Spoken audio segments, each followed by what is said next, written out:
The following is a presentation of ESPN on ABC.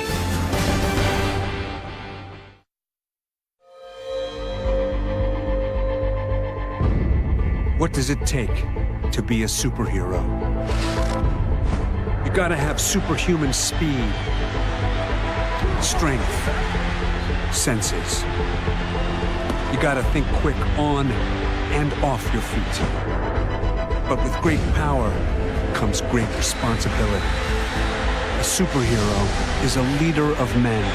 They give hope to entire nations.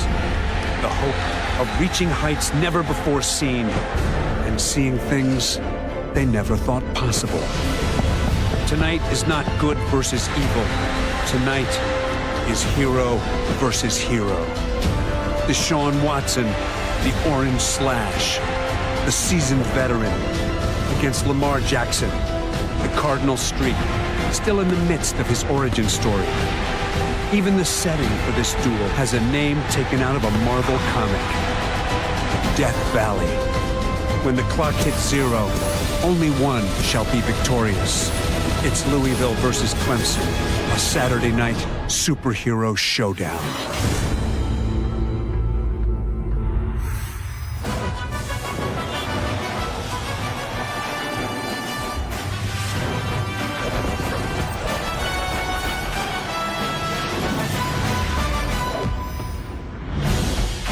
Death Valley is alive and electric on this perfect autumn evening. What a setup for this showdown between unbeaten teams. Welcome to ESPN's Saturday Night Football on ABC and this presentation of the ACC on ESPN. We have a QB duel in Death Valley. Lamar Jackson, the new sensation in this sport. The sophomore has created 25 total touchdowns in 4 games. But Deshaun Watson is the steely veteran, determined to get his Clemson offense clicking tonight and silence some of the hype surrounding number 3 Louisville as they come calling against number 5 Clemson, a game with enormous impact on the looming playoff. And welcome to Clemson. Chris Fowler and Kirk Herbstreit, Samantha Ponder, and Tom Rinaldi will join us. We know you're like us. You've been looking forward to this game ever since we saw Louisville demolish Florida State. We've been thinking about this test for the Cardinals in this setting. Kirk, if they pass it, you've seen the schedule, they are on the inside track for a playoff. Who would have thought that? This is a big opportunity for Louisville. If you think about what they did in the month of September, especially the Florida State game that you and I watched, they go from being, wow, a really good story in September. If you get out of Death Valley on a Saturday night with what's in front of them, they become the story in college football after the first 5 weeks. This is a lot for a young quarterback to handle, but so far, Lamar Jackson's been up to the challenge, literally. He has been amazing to watch because of his rare ability to run and throw. Defenses have tried to plan for him. They've tried to take away his ability to run. It's just much easier said than done because it comes down often to the number of games. You can see right in an example against Syracuse, they only have 7 guys in the box. And if you include the running back, you've got 8 to block those 7. Now you're giving him room to run. And if you let him run downhill, it will be a long night trying to stop him from running. So later in the game, they say, you know what, we cannot let him run the ball. We're going to put one more up to stop him. Well, the problem is, with his ability to throw, now it's one-on-one on the backside. And here's a matchup with a safety against his best receiver, James Quick. So if you're Brent Venables, you've got to mix up coverages. You have to start by taking away his ability to run the ball and realize that you're going to leave your corners on islands. But I think Brent Venables, it's in his DNA. He'll be aggressive, and he'll try to negate and slow down Lamar Jackson from running first. We'll see how it goes. We think Patino's going to be aggressive, too. I think he wants to throw the ball around. That's what Bobby's game plan is. Meanwhile, Deshaun Watson running an offense here that gained 500 yards per game the last 11 games, hasn't quite met that standard so far this year. Yeah, but I think tonight's a different approach for the philosophy of Clemson and their coaches. I think you'll see Deshaun Watson more involved in the running game, and I think they feel it has to happen because they realize that when they run the ball, it creates more of a rhythm and it sets everything else up. This is in the playoff game against Oklahoma last year. You can see what he can do running the football. He's not quite Lamar Jackson, but he still can make things happen with his feet. When he runs, it sets up everything else because the safety, the linebacker, everybody has to freeze for just a moment. And if he can get you to freeze and make your eyes get in the backfield, look at the precision passing and the accuracy downfield from Deshaun Watson. So Louisville runs very exotic defense with Todd Grantham. They'll try to confuse this quarterback, which is tough to do. But in my opinion, if Clemson's going to kind of get out of this rut, they're going to have to run the ball with Wayne Gallman and also Deshaun Watson more than they have all year. Yeah, 80th in the country in yards rushing so far. If the Tigers can protect home turf, they are very much, of course, in the conversation. Their visit to Florida State doesn't look as tough as we thought. No, this is a big opportunity, and I really expect Clemson to play their best game. Will it be enough? We don't know, but I think this will be the best they play, and you're right. You look in front of them, they get through Louisville, it sets up perfectly for them as well. We will give you inside access to the grandest entrance in sports as the Tigers make their way from the west to the east and run down the hill after touching the rock. That's coming up from Clemson. The Nissan pregame rush with Stan Verrett, Mac Brown, and Mark May is next after this message and a word from our ABC stations.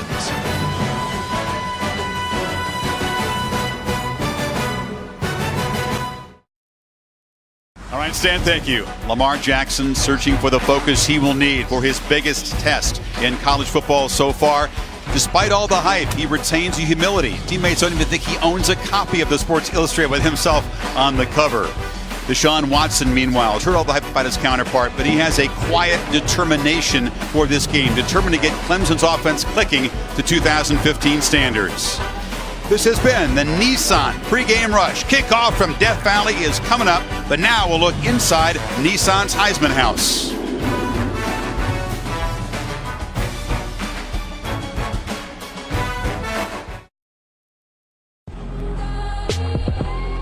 For us to set the standard, we have to be the best. Turn the headphones up, or make the windows roll up.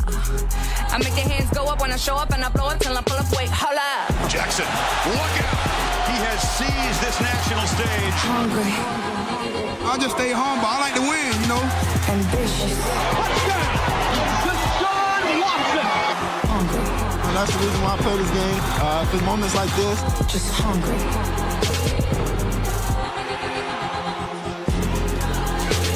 Inside Tiger Stadium, an eerie quiet as they await the Clemson team about to begin their bus ride ritual that began the 72 home finale. It was suggested by a player, Ben Anderson. They put the chips in, guaranteeing they are all in for this game. They just got in their pep talk. The guys are amped up. Now they get crammed together in buses, fully padded, sweating. It's not for the claustrophobic at this moment. It's very different from any other entrance in college football. Like you said, coach just got done saying, let's go do this, and they're used to it. But then instead of running down the hill from the locker room, they load up on these buses. They go on the west side, go along the north, and then enter from the south. 3 buses. The offense, Dabo Swinney, that's in number 1 bus. The defense is a louder bus, number 2. The reserves bring up the rear, and this is their destination. This rock that was brought from Death Valley, California, placed atop that hill by Coach Frank Howard. It's been touched by the Tigers for exactly 50 years now. It's been chipped away a couple times. You can see the damage. It's now well protected. And then they'll run down that 26-degree hill. It's steeper than it looks, and make this grand entrance. Sometimes the buses are very quiet, Kurt. The defensive guys tend to be louder than the offense. Sometimes they'll get a beat going in there. Yeah, the offense is thinking about their assignments and execution. Defense is getting sky high. They're getting fired up. One time they knocked a window out. Kind of an over-aggressive headbutt broke the glass. They've been cautioned against doing that. 2 right turns are involved. West and along the north side. The stadium is actually laid out in east-west configuration. When they get ready to make that final right turn, they'll be 50 yards from getting off those buses. That's when the players say, the crowd noise, you get a glimpse, and it comes up to another excitement level. They're getting close. Slightly uphill journey. Some guys say it's a blur, some guys say it seems to take forever.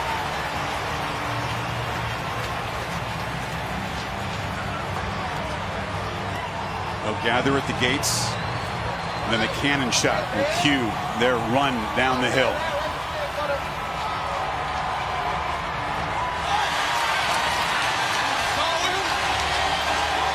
Lamar Jackson of the Cardinals saw this 2 years ago. Deshaun Watson, one of the captains for the coin toss. He told us he wanted to run down the hill. Didn't get to tonight.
If you are lucky enough to ever witness this, you will not forget it. Perhaps the grandest entrance in sports.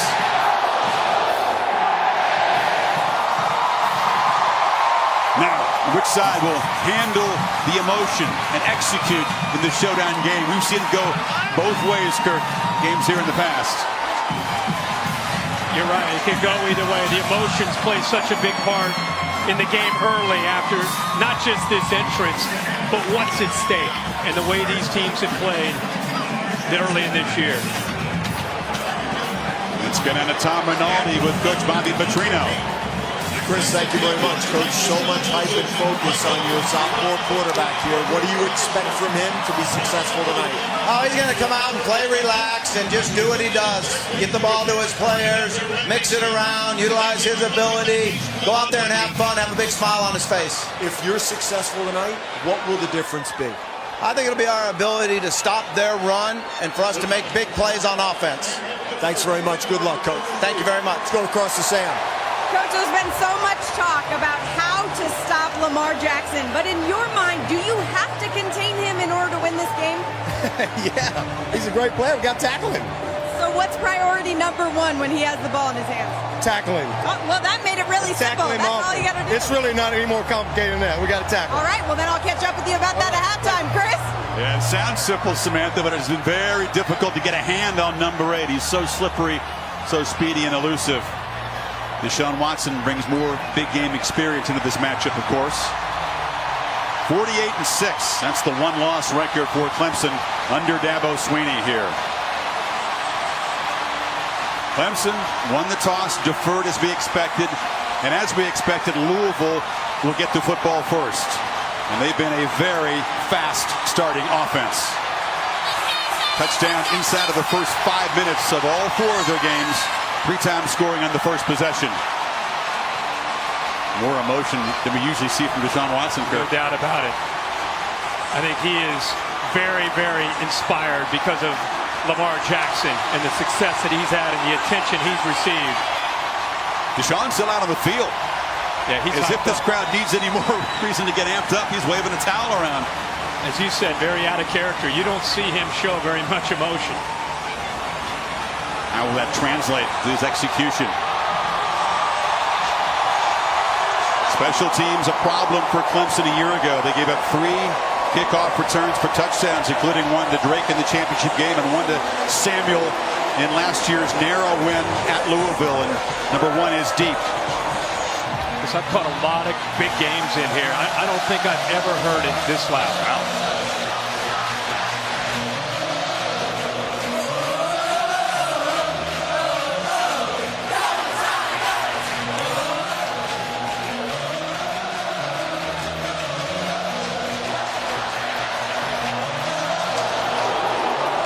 Hugel boots it, and Samuel steps up to take it. Hit hard, short of the 25-yard line. And here comes Lamar Jackson. Played relaxed, says Bobby Petrino. Can he possibly do that tonight? Well, I think it's his personality, and I think that's what we've seen from him these first 4 games. But this is a whole different obstacle tonight in this environment against this defense, and that's why I said he's got to handle the adversity of being on the road. Patience with his running game, because that's what they're geared up to do. And they've got to hit some big plays in the passing game, because the style of defense that Clemson plays, there's going to be a lot of one-on-one opportunities over the top. Brandon Ratcliffe, fine back, 3 straight 100-yard games behind Jackson. And a flag, a false start. This is a team that's gone on the road in the Carrier Dome. It was amped up at Marshall, but that crowd about barely half the size of this one tonight. First play of the game. 83, offense, 5-yard penalty. First play of the game, the tight end, Mickey Crum, with a false start. Remember, they've not had to deal with this. That's why I said adversity for Lamar Jackson. Handle the adversity. That's just not for him. That applies to the entire offense, the entire team.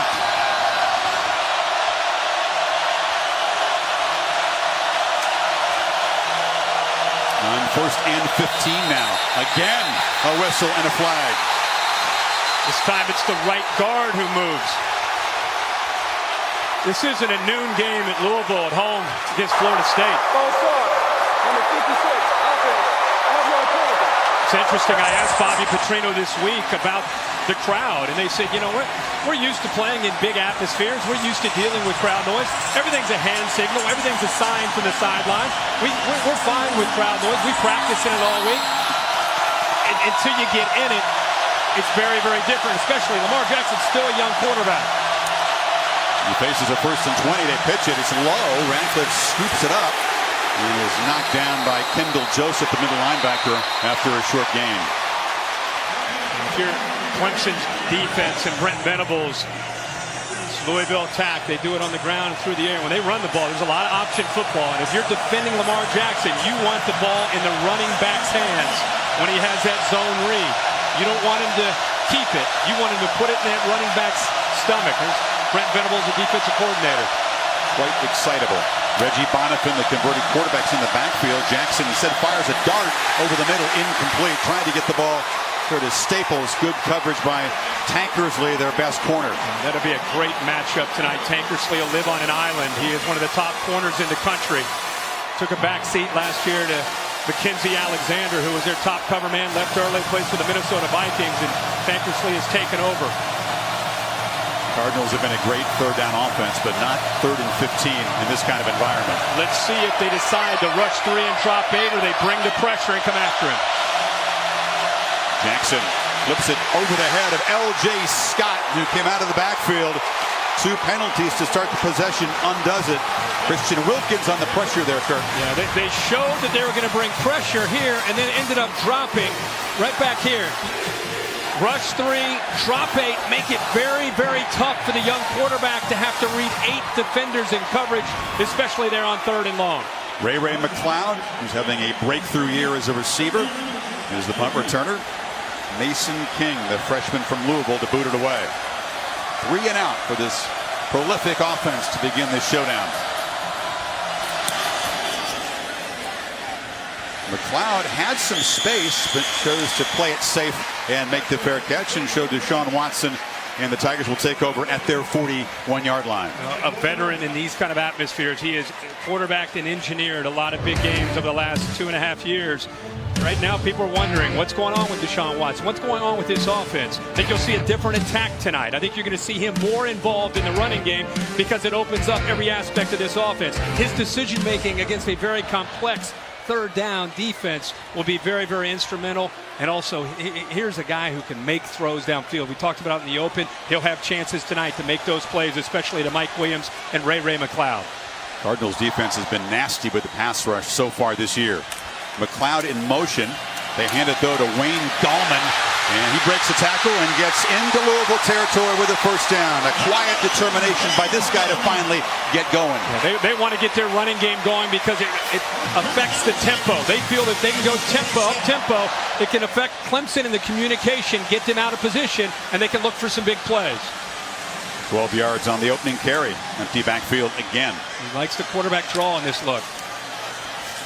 Instead, fire is incomplete. He was knocked down as he threw the ball, tried to get it on the sidelines to Mike Williams. They will bring pressure, and it's coming from right here. They see empty. They feel like nobody can pick up pressure. They are a pressuring defense.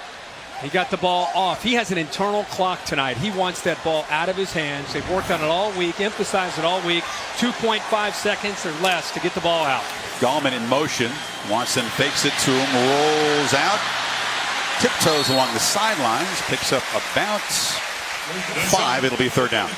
What's been overlooked here in these first 4 games, so much talk about Lamar Jackson. What gets overlooked is Todd Grantham and the Cardinals defense. They are very, very effective with an unorthodox style. We'll talk more about that later, but they will bring the pressure on third down. Tigers need 5. Watson will look to those play cards and the coaches for his adjustment. So good pre-snap. So hard to fool. Louisville doesn't rush a bunch of guys, and a throw over the middle, almost intercepted. Making a break in the ball was Tremaine Washington.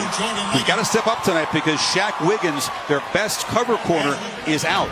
Unbelievable play by Washington. They have confidence. He reads the route perfectly, undercuts the tight end Leggett, and gets that right hand. Almost came up with a heck of an interception there. Great read and great coverage there by the junior. This guy's dangerous, Kirk. He's their other corner, Jair Alexander, the guy who really destroyed Florida State. 69-yard return for a touchdown. Had a later 61-yarder. He might have scored if he hadn't cramped up. So Andy Teasdall boots it high, doesn't give Alexander a chance, and they'll knock it dead just short of the goal line. Great job on the coverage team as Tankersley got down there, and Jackson's going to be pinned back a foot from his own goal line for their second possession. So this is the adversity we expected to see tonight with this Louisville offense.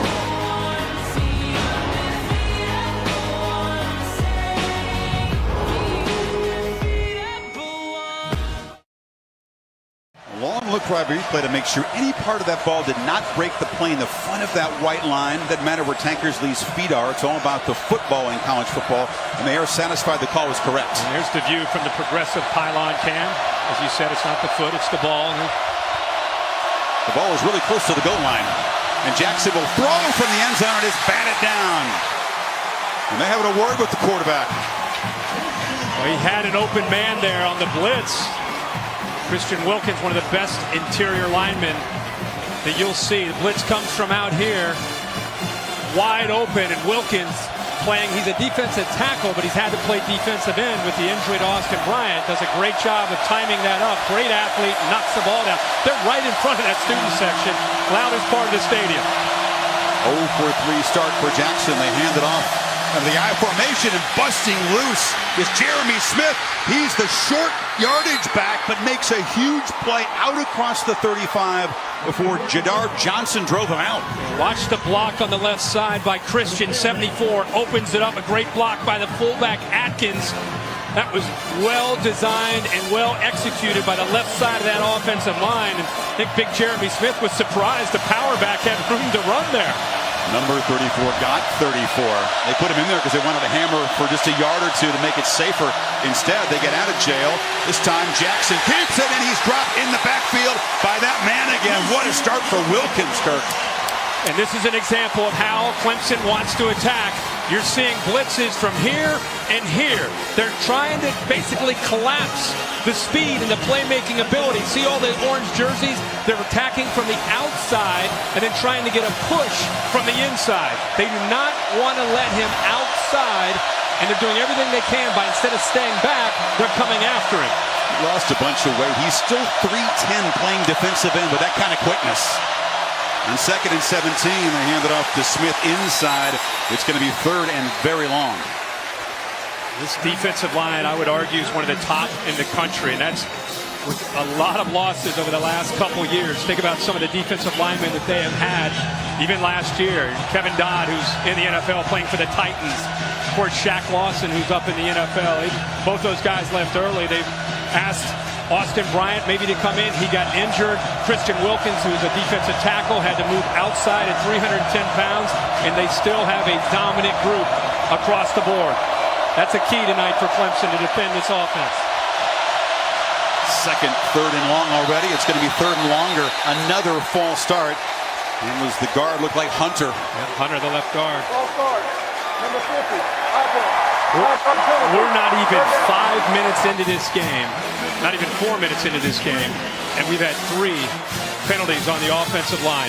It tells you how the home crowd can affect a game. This offensive line that manhandled Florida State's defensive front at home. A tough start already. And it's made it very difficult for the quarterback here. And 3rd and long, Jackson dropped again, just cannot escape as Ben Boulware, the loud and aggressive leader of that defense, had the sack. They're going to blitz him. I told you that this is how you attack Lamar Jackson. You have to take away the running game. You get him to 3rd down. Ben Boulware, you bring both your middle linebackers right into the interior. Confusion up front. They're having a hard enough time with a false start, let alone a late, well-disguised blitz from both Boulware and Joseph up the middle. They are coming after the young quarterback tonight. King to boot it away again. A better kick as McLeod backpedals all the way to the 22-yard line. And the Cardinals coverage team down there early. There's a flag near the tackle. Looked like a push in the back there. Gary Patterson is our ACC referee tonight. During the return, legal block in the back. Number 2 on the return team, 10-yard penalty, 1st down receiving team. In a game, Kirk, with the defenses of flex so far, that's a big play. A 61-yard punt by Mason King, plus the penalties. So Clemson will not have good field position for possession number 2 for Deshaun Watson and company.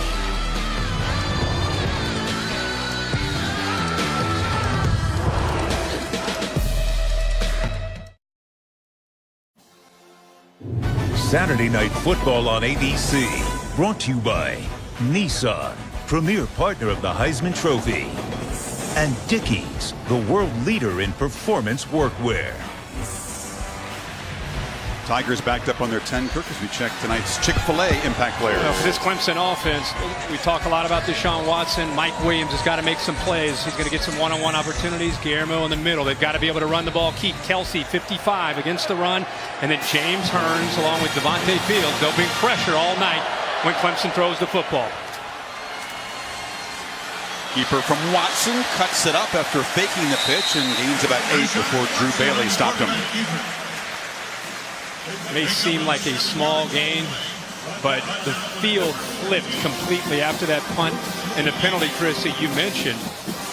Now Clemson finds themselves backed up, and anytime Deshaun Watson runs the football effectively, that sets up other things in the offense, other play action opportunities. Watson from the pocket, loops it downfield and over the head of a streaking Mike Williams.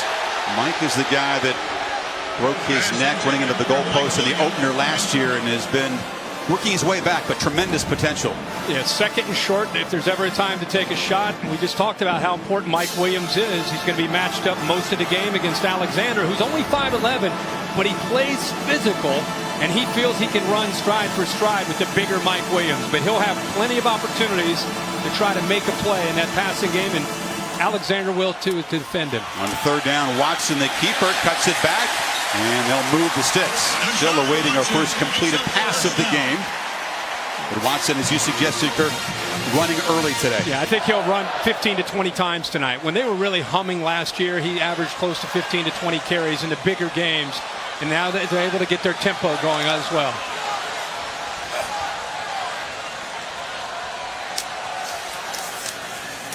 They feed Gallman right up the middle and just trying to bowl over Devontae Fields, the linebacker. He is a physical runner, 1,500-yard runner a year ago. The reason I put Guillermo up there, this center, Jay Guillermo, is because, Chris, you know from watching Clemson, they've not been able to run the ball very well. And it's easy to look at Deshaun Watson or Wayne Gallman. It really starts up front. And they've got to win that battle up front with his leadership in the middle at center. Gallman again, bounces it. Breaks a tackle, has a first down across the 37. Offensive line with two newcomers still waiting to gel with their communication this year. He follows the big fella here, Tyrone Crowder, the right guard. He's able to get around him. Look at him, about 340 pounds. Now that's what he can do. You give Wayne Gallman just a little bit of wiggle room, and he's a slasher. He's so elusive. He just hasn't had a whole lot of room to run. Watch 55. Boom, picks up the linebacker. He's able to make Chucky Williams miss, and there's some big yards there, again, in this running game for Clemson. And one of those linebackers for the Cardinals, Stacey Thomas, the junior from Miami, being looked at. This has been a defense that's really featured the linebackers in this 3-4 scheme so far. A chance to check in with Cassidy Hubbard in the studio for an update. Hi, Cassidy. Hi, Chris. Dr. Pepper Championship Drive update. And after a slow start, the tide's starting to roll. Rashawn Evans with the sack. Steven Jackson coughs it up. And Ronnie Harrison says, thank you. Takes it 55 yards for 6. Alabama up 17-3 over Kentucky over on ESPN. Chris, Herbie, back to you. All right, thanks. No surprise there. Time got to visit the Razorbacks next weekend. Thomas has helped off. And the Tigers have moved the ball from the 10 to the 37. Running very effectively.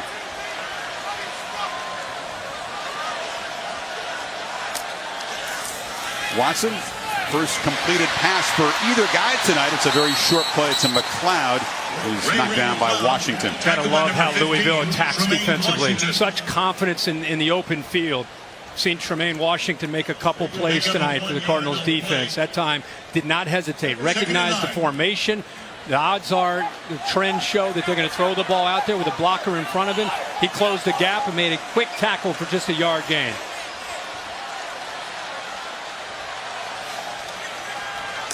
And Gallman motions out, and Watson running all the way, but this time running into heavy traffic in the middle. It'll be a third down and about 7.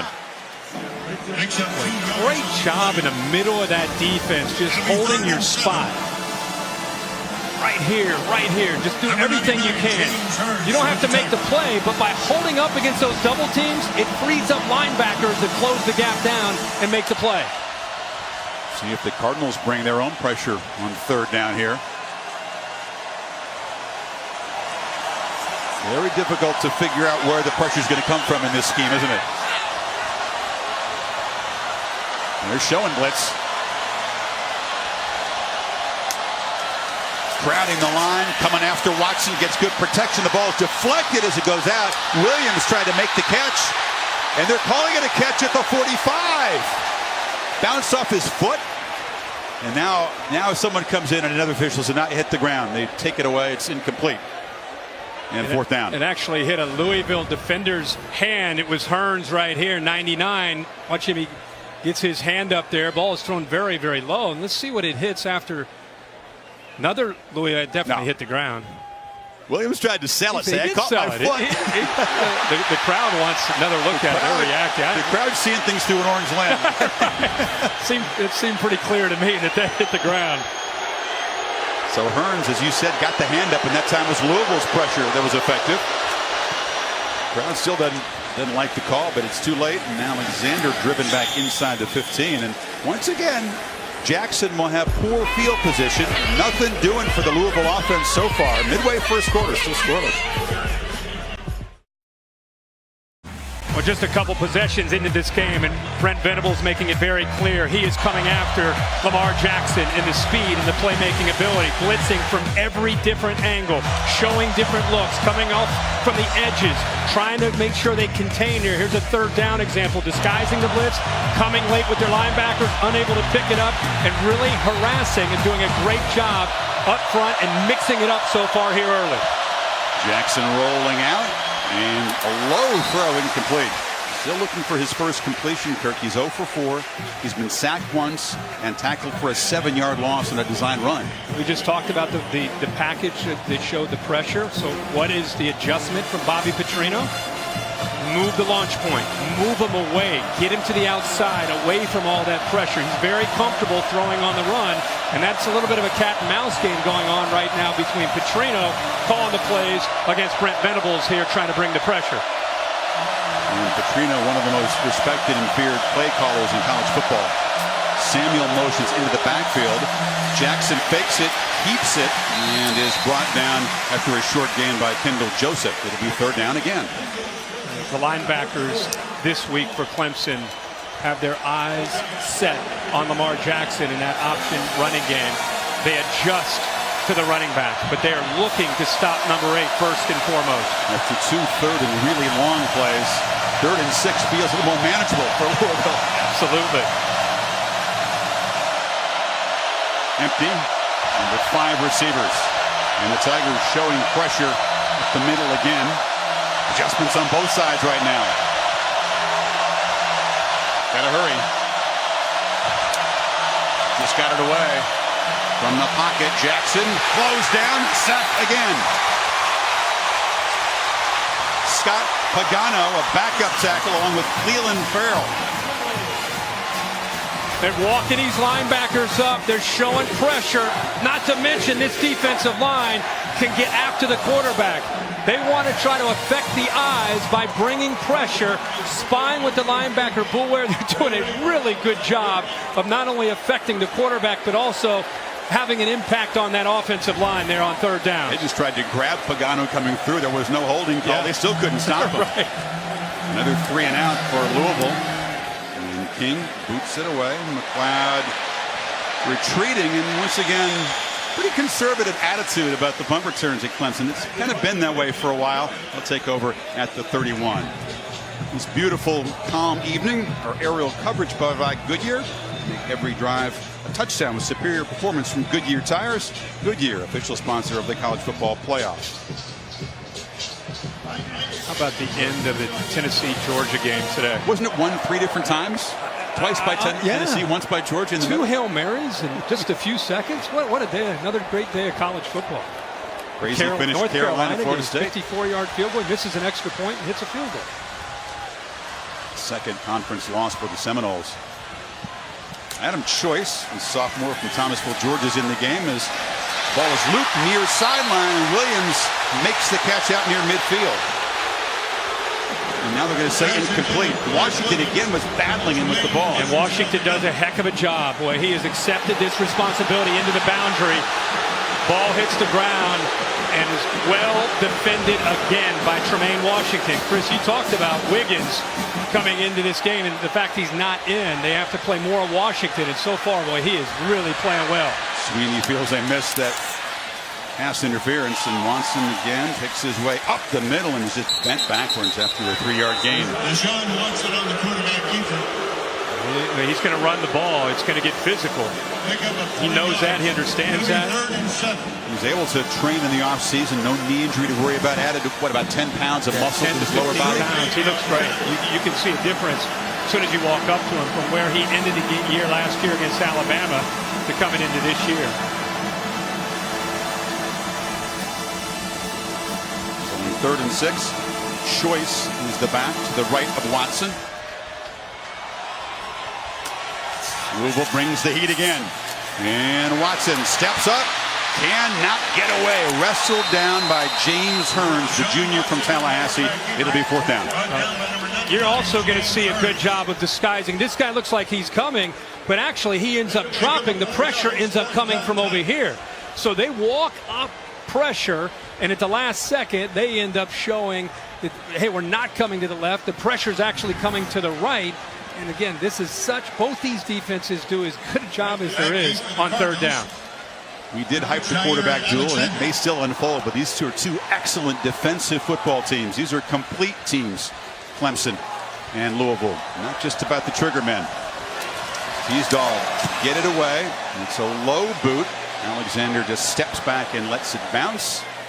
And it's going to roll dead inside the 20-yard line. This week's Monday Night Football matchup, an NFC battle. Eli Manning and the Giants visiting the undefeated Minnesota Vikings. 6 o'clock coverage begins with Monday Night Countdown. Giants Vikes at 8:15. Also on the Watch ESPN app. Once again, Kirk, poor field position for Louisville. They've had some self-inflicted wounds, and they have faced a charged-up and ready Clemson defense. 30 total yards. This is Radcliffe. Able to spin back after a short gain. Jeremy Smith had 34 yards on the one run. They're in negative territory in all their other plays combined. Yeah, they've not come close yet. They're crossing midfield. Their average starting field position is their own 10-yard line. And this is a team, Chris, that because of the way Clemson's defending, you're going to start to see them try to get more to the perimeter, whether it's the run or the pass, where they roll out the quarterback. They've got to have some success to the outside, away from the teeth of the Clemson defense. On 2nd and 6, Jackson finally completes a pass, and this is Staples who moves the sticks out to the 30. Yes, we just talked about how if they're going to attack into the middle to take away Lamar Jackson in the running, why not take a one-on-one matchup to the outside? Picks up a great block there by the wide receiver Quick. Has some room to be able to pick up a 1st down. That's another reaction there from Bobby Petrino. That's just their 2nd 1st down. They've had a touchdown scored in every quarter so far this season. Very much in danger here. Jackson on 1st down delivers right again. They take that cushion with Staples, and they gain about 5. If you're going to blitz me and you're worried about Lamar Jackson in the running game, my answer is get the ball out of their hands quickly, work the perimeter, work the edge, and that can get them out of this mindset of blitz, blitz, blitz, and then you can go back to Lamar Jackson in the running game.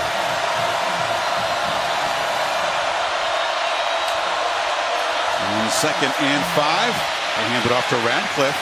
Boulware trying to wrestle him down. You see the determination from this senior out of Miami, one of the co-captains of his team. Tough run.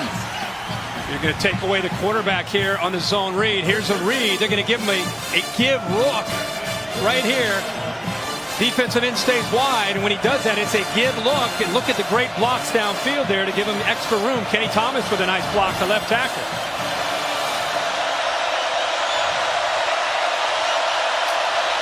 Out of the pistol. Jackson keeps it, gets around the edge as the Tigers lost contain that time, Kirk. Yep. All of a sudden you start to make some quick throws to the outside. You run the ball into the middle, and now it's going to open up because the defense starts collapsing. Great adjustment. The blitzes to the inside. Now you get to the outside where they're not setting the edge. It's the first time tonight we've not seen them set that edge, and Lamar Jackson with that quickness is able to make them pay for it. It's a 16-yard run. First time either offense has threatened tonight. Radcliffe. He's a perfect complement to the electric explosiveness of Jackson with his tough running. Low center of gravity, really the leader of this offense from Miami, 5'9", 210 pounds, captain, been through a lot. He has done a great job this year. He has 3 straight 100-yard games, and as you said, because of that power, it really forces the defense to be aware of him. Final minute of the first quarter, and the Cardinals are marching on 2nd and 5. They test the middle again and push the pile. It'll be 3rd and 2 now. They are forcing him to hand the football off. They'd rather take their chances with Radcliffe with that zone read game than make him pull it and go around the corner. So they're taking the quarterback. He's doing a very, very efficient job. Remember I said at the beginning, one of his keys, patience with the running game. This is exactly patience with the running game right now from Lamar Jackson. L.J. Scott is the back, but Jackson's going to throw on 3rd and 10. Takes a shot downfield. Then the catch is made inside the 5 by Cole Hicatini, the tight end. So you're attacking with the running game. You're attacking. Everybody's concerned about it. And all of a sudden, people are out of position. Everybody's up here, and he sneaks behind them for an easy executed play for the quarterback. He's called for it now. He wants it right now. Boulware lucky to get back there and stop him. Well, in the 3rd and 2 play, they get 28 yards and 15 minutes dominated by defense until the last couple of minutes. And the Cardinals have moved it 81 yards, knocking on the door. End of 1 here in Clemson. Back after this message and a word from your local ABC station.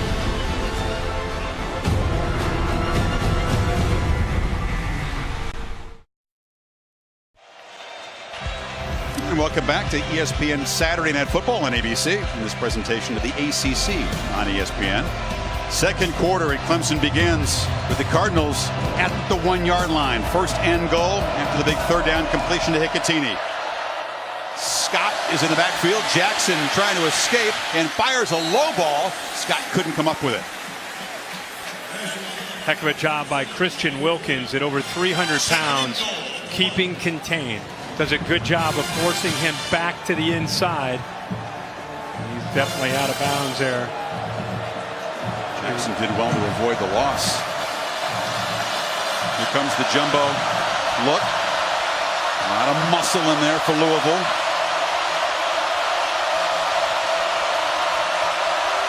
It's Smith. Nowhere to run. Bounces. Doesn't even get back to the line of scrimmage. It'll be 3rd and goal. Well, this defensive line is getting a great push. This time it's Pagano, Scott Pagano right here, the nose guard. Watch the push in the middle. Such a key there of affecting the timing by that execution of the Louisville offense. 3rd down, you've got to get the athletic quarterback on the edge here. Whether it's an option or play action, roll him to the outside and give him that play action opportunity to run or throw. Instead, it's Smith again, and he dives for a touchdown as Louisville draws first blood, an 82-yard, 11-play march. Especially after the last play, that showed a lot of trust and confidence in your offensive line against this Clemson defensive line and your power back, Jeremy Smith. Remember, they got pushed back into the backfield the previous play. This time they go to the left. It's clean, and it gives Smith a chance to extend for that touchdown. Progressive pylon cam showing you the 4th rushing touchdown for Smith. This offense is all about the big, flashy, explosive plays. When they need a tough yard, they go to 34. Impressive drive after a very shaky, self-destructive start to this game for the Louisville offense. Kicking's been a problem. This is Blanton Creaky, who took over the duties in last week's game at Marshall, and the lefty does drive it through with no problem. So Louisville quieting this pandemonium in Clemson for the moment. We'll see if Deshaun Watson can answer Jackson's touchdown drive.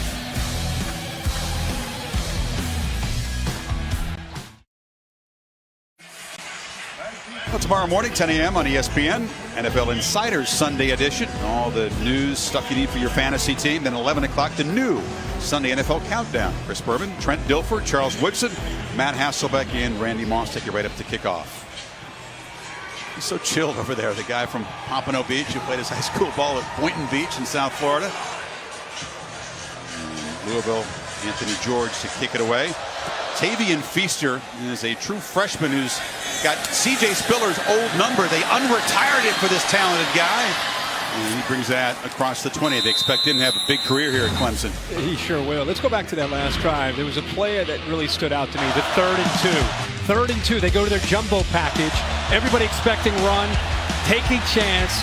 Throw the ball downfield to Hicatini. If they end up missing that, they'd probably go for it on 4th and 2. But still, to take that chance and to give the look with the jumbo package and the power back that they're going to run it, and instead play action. That's what set up the touchdown there to be able to get it in with Jeremy Smith. Bullard been so tough rushing the passer, but that's a tough matchup for him. Oh, yeah. Ciccatini. So Deshaun still got to get going. He's 1 for 6 passing. He's run it pretty effectively. This time they hand it to Gallman for a short gain. For 1 for 6 for 1 yard passing. And again, I really believe that the passing for this offense is created by opportunities when they start to run the ball. He would tell you he's missed a few throws early this year, first 4 games. He has yet to really find his rhythm, and it's not just him. The receiver's got to get some separation and break away from this coverage. Again, with an empty backfield, you almost expect Watson to take off. The Cardinals expected it and stop him for a short gain. It'll be 3rd down, about 5. Yeah, they're doing a good job themselves. We've talked so much about Clemson defending Lamar Jackson. Remember, Deshaun Watson can run. He can take off. He is a threat as well. And right now, this defensive line doing a good job of getting extension, looking into the backfield, not being worried necessarily about getting upfield, especially on 1st and 2nd down. This is the down where they like to bring their pressure. Tigers 1 for 4 on 3rd down. It's been a nightmare against the Cardinals the last 2 years on 3rd down. Figure out who's coming right now. You're making a call as a center. Where's the pressure coming from? Well, Leggett motions over to the right, and he whistled. There was still time on the play clock, but it's a false start, Kirk. False start. Number 34. Offense. 5-yard penalty. 3rd down. Ray McLeod, the receiver at the top of the screen, did that a little bit anxious, but that's what makes Louisville so tough in their 3-4 scheme. 3 down linemen, 4 linebackers, and they will come from different places because guys have great skill to rush the quarterback, but also they can drop. So it's not just they're just pass rushers. Little different look here on 3rd and 10 now.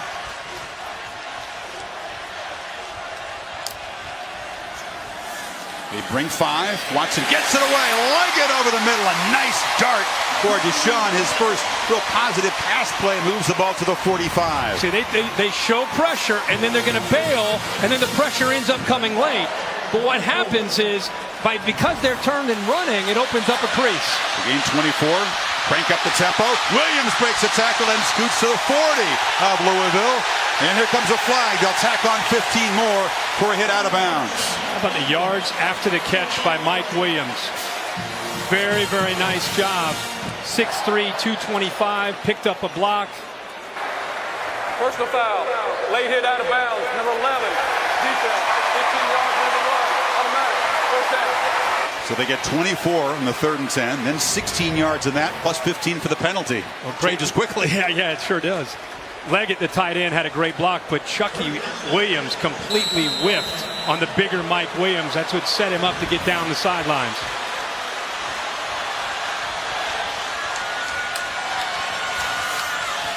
Watson thought about flipping it to McLeod, now throws it short, and Travion Thompson, the sophomore, takes a loss after the catches. Cannon got him. This secondary from Louisville is as instinctive a group that you'll see. They played a lot of football. Cannon's a backup. When they get into a nickel or dime 5 or 6 defensive backs, he gets a chance to get out there and play. But so far, we're asking what's wrong with Deshaun Watson. The passing game, again, has everything to do with the pass rush and the coverage. Handed off inside to Gallman, and he breaks the tackle. Wayne Gallman still barreling for a 1st down inside the 15.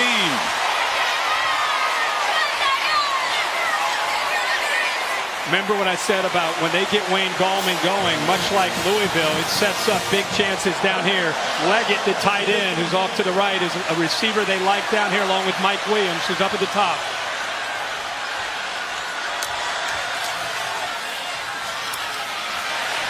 Flipped across the middle and intercepted.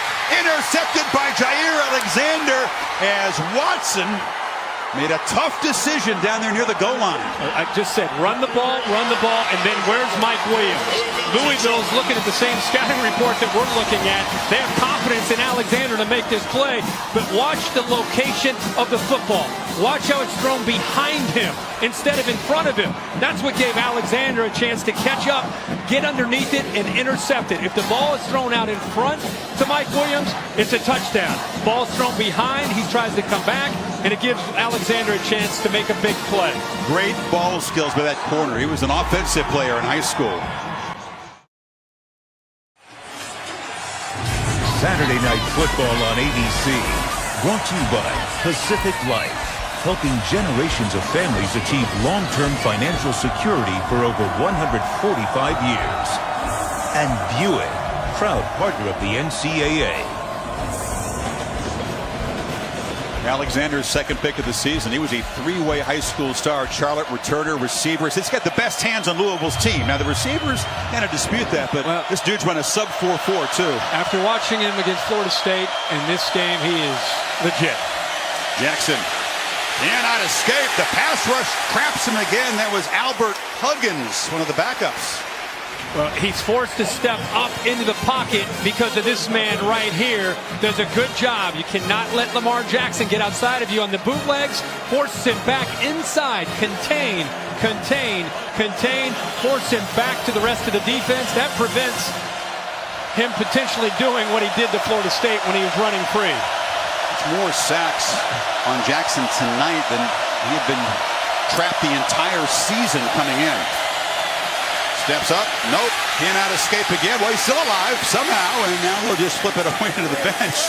Did well to avoid a fourth sack. Kendall Josephs. Oh, I had him.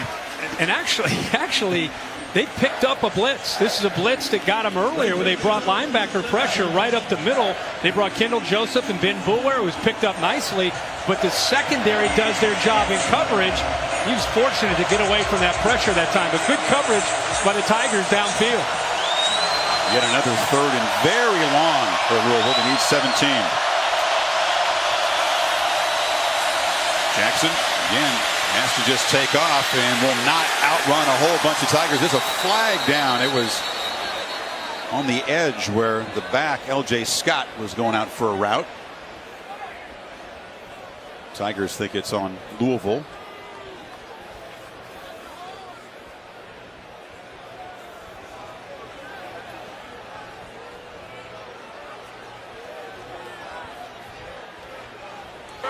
Holding. Defense. Number 15. 10-yard penalty. He added on to him the run. Third down. You got Corin Wiggins. The receiver that he's covering really was not going to be a factor in the play, but he grabbed onto his jersey. The official was all over that. Caught him. Big third down, and the Louisville Cardinals offense catch a break and get the first down. You can see it's third down. They move it, not automatic. They just need 2 yards, though, instead of 17. It's a lot more manageable.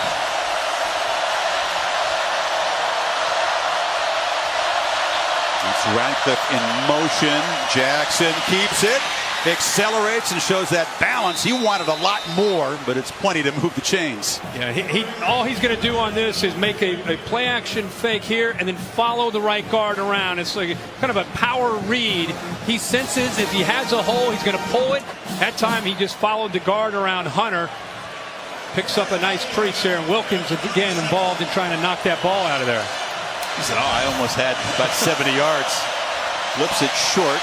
Catini, who made the big play down to set up the touchdown, knocked down inbounds. Needs about 6.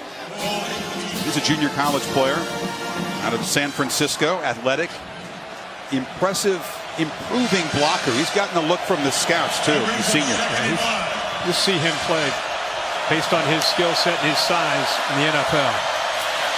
That was Jackson following Radcliffe after faking it to him. It'll be third down again. Another adjustment from Bobby Petrino. They're going to give my quarterback on the zone read a give read.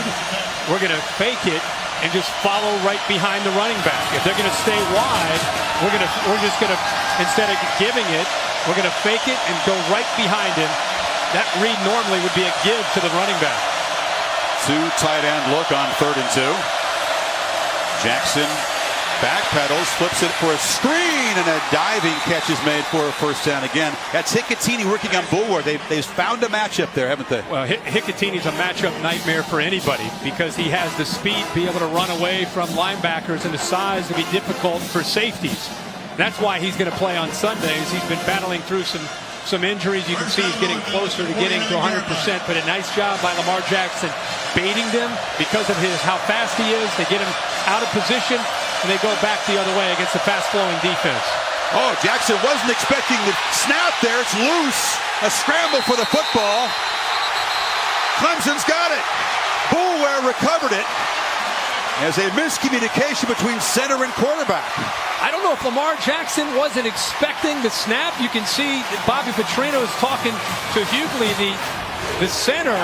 He's looking around, not ready for the ball. The ball snapped.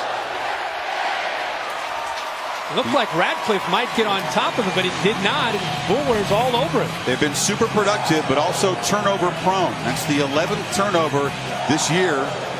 They're -3 at the moment. Hasn't hurt them because they've been playing with the big lead, but that sets up Clemson at the Louisville 45.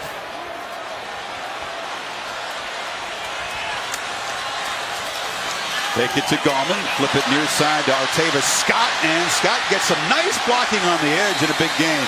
Scott having to move inside to the slot with Hunter Renfrow out injured for this game. Yeah, hasn't had quite the opportunities that he enjoyed a year ago with that move, but an unselfish player and willing to move in there until Hunter Renfrow comes back. They're stacking these receivers again on both sides.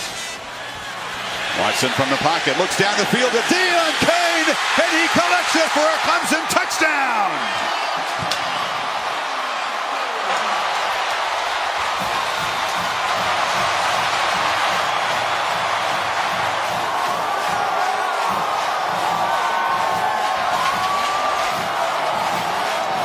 Yards for the talented sophomore who had a troubled end to last season. Suspended and sent home before the playoffs. He's had some drops so far this year, but he worked wide open and made no mistake that time. Boy, how about he's been through a lot. He's the first month of this season. That time, he's just making extra sure that he held on to the ball. High snap. And a good job there by Seth Ryan, son of Rex Ryan. They put the ball down so Hugo could knock it through. They take advantage of the turnover here. They're actually going to attack off to the left. What you see is Leggett striking right down the middle. It's going to attract this defensive back, and because of that, now he goes downfield and makes the throw, and a good job by Cain. But they got the secondary out of position. Washington, Deon Cain's been waiting a long time to have an impact on a football game, and he just did in tying it up. Cell phones lighting up Death Valley here as the Tigers have cashed in a Louisville fumble. A 2-play, 45-yard touchdown drive. Watson to Cain, Hugo to kick it away. And you see how Louisville offense responds to that miscue, which really changed the course of this first half. You don't really expect Tobias Hughley, their veteran center, to make a mistake like that. Ready for our Affleck trivia question? Louisville trying to do something here that hasn't been done too often. The last team to beat 2 AP top 5 teams within the first 5 weeks of the season. Of course, Louisville beat Florida State when the Noles are ranked up there. Trying to do for a second time. The last team to beat 2 AP top 5 within the first 5 weeks. That's the key. 2-back look, option, Jackson spins and twists forward. A short gain though. Kendall Joseph is right there. What a different night running the football so far for Lamar Jackson. Right now 9 carries, 17 yards, still trying to find his way. This Clemson defense determined to start with their blueprint of stopping this defense, or this offense, by stopping him and his ability to run the ball, make him throw the ball for 60 minutes downfield. Hit and drop behind the line there is L.J. Scott. Terrific penetration right away. Richard Yergin. Wow, he came in a hurry. Watch him up here. Watch him attack. Gets upfield again. Keep the edge to the defense. completely takes him away. Yeah, I mean, he takes away Scott. And, you know, they've been giving the read of taking the quarterback. That time, I think they surprised the quarterback by taking the running back. It's a misread. 3rd and 15. Jackson, flick of the wrist, fires it downfield. Diving interception. Jadar Johnson, who made the pick to seal the win a year ago against Louisville, comes up with this back-to-back turnovers for Jackson's offense. You talk about range from a center field free safety. He's sitting back playing man free in the middle of the field, and he has some real closing speed. Ball is up in the air, and honestly, Chris Johnson's just playing backyard football. 7th career interception for the guy who was a 3-year backup, now emerged as a starter, makes a big play, and the Tigers back in business near midfield in a 7-7 game. Clemson defense rises up, a second takeaway in 2 possessions. And Jackson's known for pretty superb deep ball accuracy. You can have to look at that pick momentarily. Meanwhile, Clemson at the 45. And another design run for Watson. He shows the strength, loses the ball, comes out, it's a turnover, and Louisville recovers at the 40. Chucky Williams came up with it. Boy, that a good job here by this defense at ripping at the ball. James Hearns, the junior, who's known for his pass rushing skills, does not give up on that play, and is Watson's fighting for yards. He looked to me that he was still up, and they ripped at that football. You can see him right there. Yeah. Ball is out. Ball is hand out. hit, but not the elbow. You're right. The hands down, but the elbow is not. Hearns very, very aware to pull at the football to try to bring it out. That's the 3rd time this season already that Hearns has forced a fumble. He's one of the guys that tormented the Seminoles in that beatdown. Watson, I was going to compliment his extra strength, Kirk. You can see how he's stronger in the legs, fighting for yards, but it did cost him that time. So a takeaway for Louisville's defense. 4 turnovers already tonight.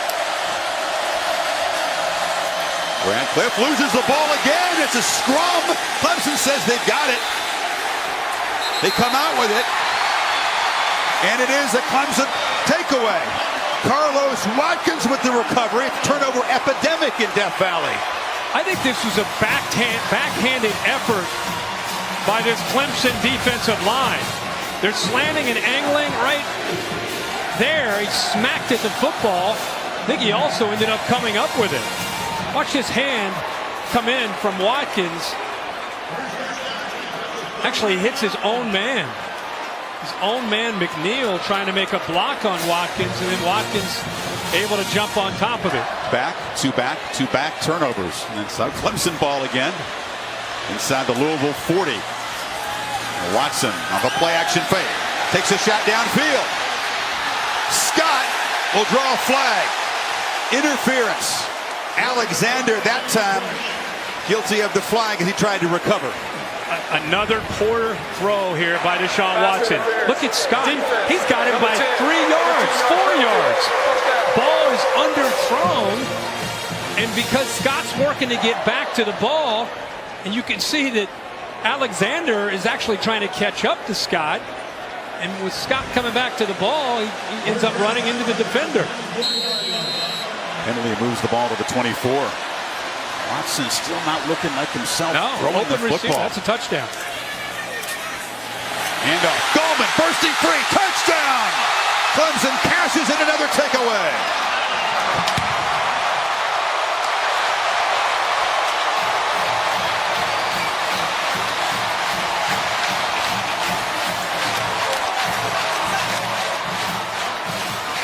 Get the feeling tonight, if Louisville's going to turn it over, it's going to be very costly, and has been again. 24 yards on the run for Gallman. His 4th rushing touchdown this year. He wasn't smiling yesterday when we met with the players, was he? No. He's been waiting to explode. Yeah, absolutely. And the Cardinals face a deficit for the first time this season. Guillermo, who is one of our guys we talked about, in the middle of the line, 57. Watch his block. Helps Chip, gets up to the linebacker. The safety's actually split, you kind of waited for them to get involved, but unable to do that. And Wayne Gallman finally, Chris, gets into the end zone for the Tigers lead. The joint is jumping as Louisville jumped to a 7-0 lead. But Clemson's capitalized on 2 takeaways to build a 14-7 lead midway second quarter.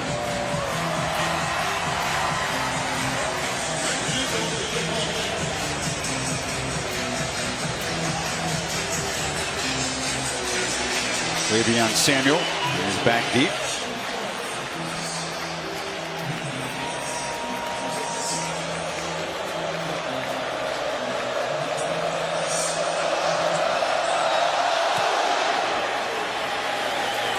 And he'll be driven deep into the end zone. Now, this offensive line's been somewhat maligned here in this first month. Why can't they run the ball? Watch Jay Guillermo, the center, chips on Bailey, gets up to Thomas, sets up a nice crease, and you can see, you give Wayne Gallman just a little bit of room to run, he can get to the end zone in a hurry. One of the iconic watering holes in any college town is the Esso Club, just down the hill from the stadium. Folks not lucky enough to have a ticket, but enjoying things down there with a cold 1 or 2. That's pretty sweet. Got the big screen up. So this offense, Kirk, 3 turnovers already for Louisville. Let's see how Lamar Jackson answers here. 3 straight drives have ended in turnovers. Smith is the back in the pistol, and now he'll motion. And Jackson keeps it, but a flag before the snap. Receiver moving. Delay of game. Offense. 5-yard penalty. First down. Check with Cassidy Hepworth in our studio. Thanks, Chris. Taco Bell studio update. Another exciting finish. Number 18 Utah trailing Cal, but with a chance to win at the 1 with 3 seconds to go, stuffed at the goal line. They had 7 plays from inside the 10 on their final series and couldn't convert. Cal hands the Utes the first loss of the season. Guys? Wow. Thank you for that. The surprise in the Pac-12. Once again, Kirk, they're behind the chains. These self-inflicted wounds for Louisville. On 1st and 15, they hand it off and straight ahead. Some tough running to get 10 of the yards back there by Smith. It's a heck of a run there by Smith and Louisville offensive line. Remember we talked about the cat and mouse game with Brent Venables and the Clemson defense and Bobby Petrino. And remember, because of the concentrated effort to try to take away the interior of the ability to run the ball, they went to the outside. Smith cuts it back and powers forward, still fighting for yardage. It'll set up a 3rd and 2. That battle continues to go on. Clemson, I don't think, is going to flinch with their approach and what they've tried to do coming into tonight. That is blitzing and attacking and coming after the Bobby Petrino offense. And Lamar Jackson still not able to really get going running the football. 10 carries, only 18 yards. They've had double the number of running plays than pass attempts so far for Jackson. 24 to 12.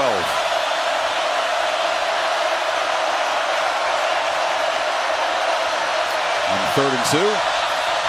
It'll play action. Jackson again. Loops it downfield. And a jump ball. Nice play to break it up by Tankersley. Staples was the intended receiver. 4th down. Well, when you sell out at the line of scrimmage, we're going to have a penalty here on a Louisville. It looks like a Louisville, the receiver.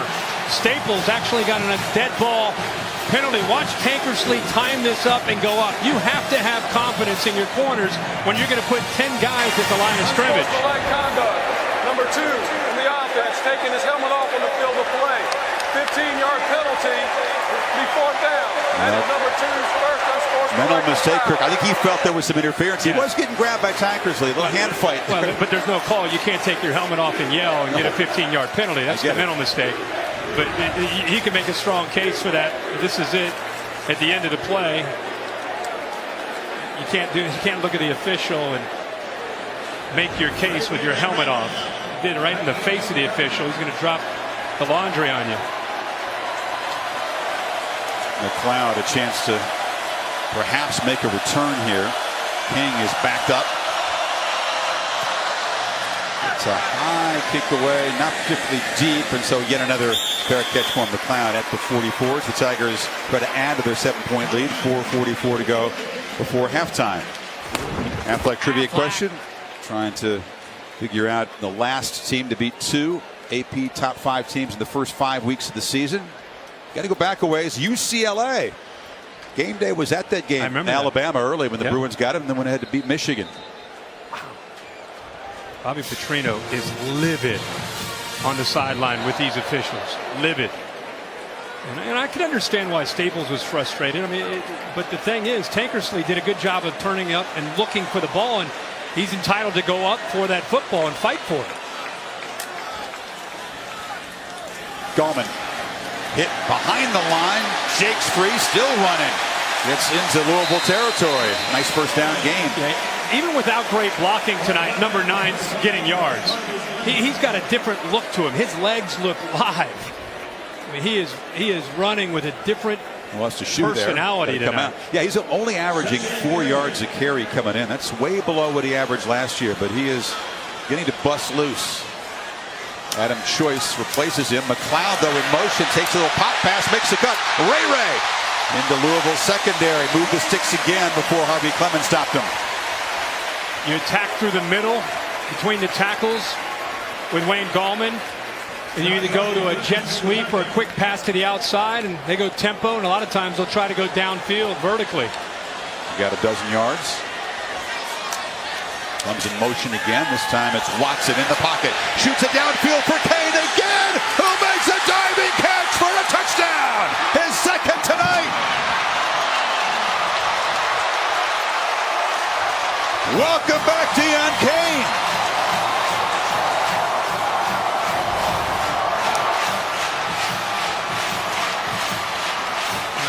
Good for Deon Kane.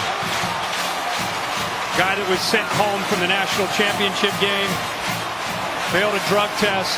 Dabo didn't flinch, sent him home, didn't go through spring ball. Has been off to a slow start this year, coming back to this team. Has had a bunch of drops in the first 4 games. Incredibly talented 5-star recruit out of the Tampa area. What if Tony Elliott told us, you got to find your mojo. You got to get your mojo back and just have fun, play ball.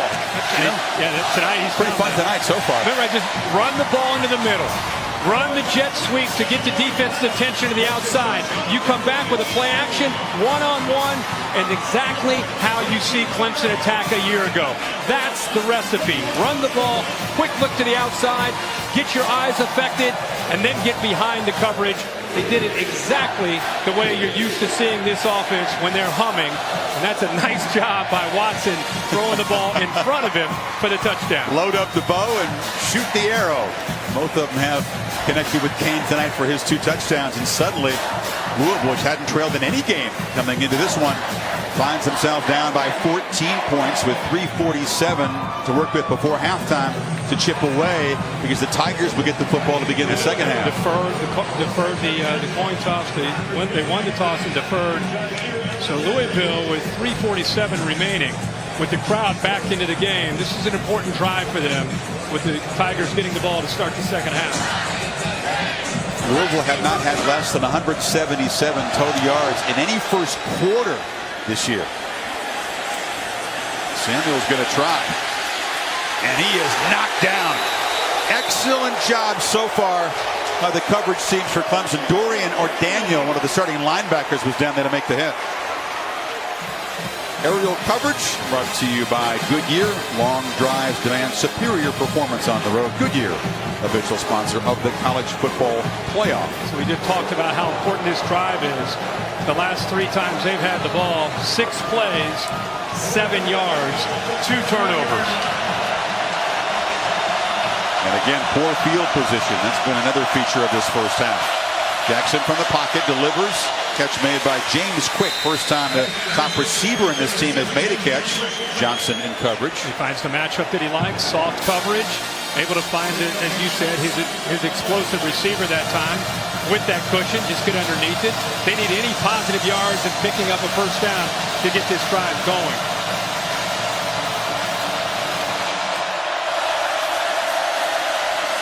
Jay Scott. Not much room in the middle there, but they do move the sticks for a first down. Cardinals with all 3 timeouts to use. A lot of people still wonder about Lamar Jackson consistently throwing the football. We've seen it. We've seen what he can do. But against the better competition, can his group of receivers and can he make the throws when he has to downfield under duress, the way the Tigers are coming after As you said, Venables wanted to make that point proven tonight. There he is scrambling, flips it underneath, and the catch is made by Scott. He's knocked out of bounds. Clock will not stop with 2:48 to go. First time we've seen the big fella tonight, or at least called his name, Dexter Lawrence. 5-star recruit out of North Carolina, 6'5", 340 pounds. Well, how do you find a true freshman with that kind of size and strength and quickness? You know how rare that is to start at that position, right? Unbelievable. Second leading tackler of the team coming in. Jackson over the middle. Again, a completion made. He's been the main weapon tonight. It's another first down. Hicatini is doing a good job, whether it's man-to-man or zone. He has such a feel when they play zone of sitting in there between the linebackers, and you can tell how confident Lamar Jackson is when he gets back and he looks to throw the ball to number 18. I think he's become his security blanket this year, throwing the football. From the pocket, Jackson fires. Deflected right off the hands of Staples, and Johnson was in the neighborhood trying for his second pick. The ball's thrown right, hit him right in the face mask. That ball is thrown right on the money, and that is a first down if he's able to hold on to that across midfield. Instead, it goes right through his hands.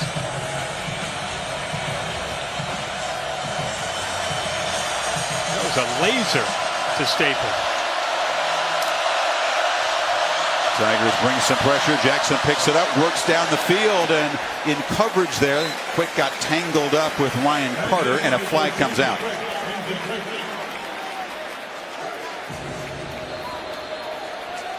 I think that was just a hat from the official who was spotting that. We're going to move on to the next play. The official just threw his hat because the defensive back Carter did a good job of forcing Quick into the boundary. Good pick up there, so no flag, 3rd and 10. Here comes the noise. And here comes, again, they're either going to rush 3 and drop 8, which has been successful, or they're going to bring pressure. It looks like it's 3 and dropping 8. Nope, they're coming late. Jackson takes off, sidesteps a man, shows that incredible elusiveness, and picks up a crucial first down on 3rd and 10. The spot is very close. I have to measure. Thought he had dove across that line. Now they're going to spot it back, and they'll bring out the chains. When he dove, let's take another look at where he went down there. When he dove, the ball looked like it may have come a little bit short. How about how elusive he is here? Watch this. Think. I mean, that is incredible. Kevon Wallace thought he had him. He extends, but it just based on our line, I mean, it looks like he's about right. Maybe 10 inches short. And the body was across, but the ball just short. So if you Petrino here, get that chain pulled taut. Yeah. Good for him for that effort. Just by an inch, it is a first down. And so the drive continues. Minute 51 before halftime. Good for him for that effort. Still the 3 timeouts, minute 51. Really no sense of urgency, Chris, for these guys because they move so quickly anyway. Minute 51, 3 timeouts, already across midfield. Now it's just about execution. BMW halftime report. Stan, Mac, and Mark coming up. How many defenders have felt that feeling in the career, high school and college of Jackson? He kind of makes you look foolish sometimes. Yeah, Wallace is not alone. On first down, Jackson fires complete, quick, weaving into the secondary, knocked down at the 23, and now Louisville's in business. We're starting to late penalty here as well, but there's a big void there between those linebackers that these receivers and tight ends are starting to set up camp. Another frustrated look from Bobby Petrino. After the play, personal foul, unnecessary roughness, number 9 on the offense. It's still 15-yard penalty. That's Jalen Smith, another receiver down there, and some serious mental mistakes by this Louisville team in the first half. Bobby Petrino probably a combination of being frustrated with the officials. That's a big play. You can go with momentum. This is, see the receiver Jalen Smith coming in here a little bit late. The ball is, he's already been tackled. Comes in late, gets caught up with Ben Boulware. So they get back 15 yards of a 25-yard gain. Now they flip it out in the flat there, and Scott Dances down the sideline, gets inside the 30, before driven out by Van Smith. The backs are an important part of the passing game. They'll use 3 different running backs as receivers. Number 90 on the defense, 15-yard near the run, automatic. Now they got Dexter Lawrence, the freshman, with a personal foul. A chippy second quarter here. Where he body slammed Lamar Jackson. Ben Boulware and Dexter Lawrence, after he threw it, trying to send a message to Lamar Jackson, but he had already thrown the football, and the official all over this. He could have got Boulware. Yeah, watch Boulware, and then right here the extension right there. That is a no-brainer.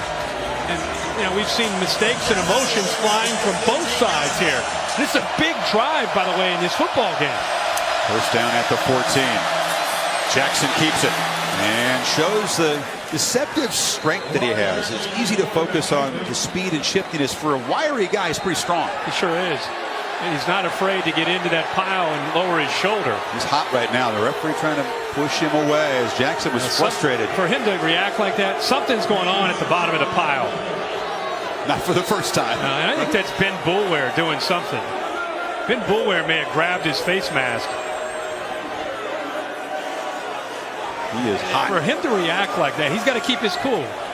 Got to keep his cool. Everybody's looking to him for the That's what the defense wants to achieve by doing that, right? Yeah. And Ben Boulware, a middle linebacker, scrappy, tough guy, leader of the defense. You get to the bottom of a pile, and defenders have been known to do things. Right there, you can see Ben Boulware's got him around the neck, grabbing him. Who knows if he's getting underneath his face mask. But for Lamar Jackson to react like that, something's going on. To Tom Rinaldi down on the sideline. Absolutely. He is so hot right now. He is shouting that someone grabbed his neck under that pile. Grabbing my neck. They grabbed my neck is what he shouted. He's got the helmet off, as you can see. He's been remarkably composed, guys, throughout all the different frustrations and mistakes. Every time he's come to the sideline, there's a new sign because he's claiming that he was grabbed in that pile. And Tommy, here's a great look at Ben Boulware has him. The whistle's blown. I mean, by the way, he is squeezing with all his might there, and that's why Lamar Jackson should have reacted the way he did.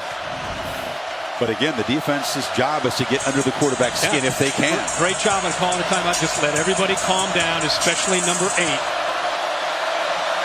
Jackson still got the ball, and Boulware's got him this time and wrestles him down. It's a 1-yard loss. You know, he did this a couple of times against Florida State. He misread this. He misread this read right here. He's got to be able to give this instead of keeping that. If he gives that, that's probably a touchdown. Boulware playing his role. He is fired up. He's in the face of everybody. Teammates, opponents. And he can get into the head of the quarterback. He knows how competitive he is. Now that he's mad, he wants to make plays for himself. Final minute, 3rd and 5. Jackson escapes again. Lofts it to the end zone. Jump ball incomplete. Hicatini was the intended receiver. Tankersley was all over him. That time, not a linebacker or corner on him. They have to make that adjustment. The ball is just thrown up. Look at the grabbing right there. That's what the Louisville sidelines is frustrated. It wasn't the end of the play when they go up like this. It was before where he was grabbing him and holding on to the jersey. The left arm got around the body, so no call. And here is Blanton Creaky, the kicker. This has been a little bit of a shaky situation for Louisville. Again, it hasn't really cost him in these big blowouts. A 26-yard attempt to cut the lead to 11.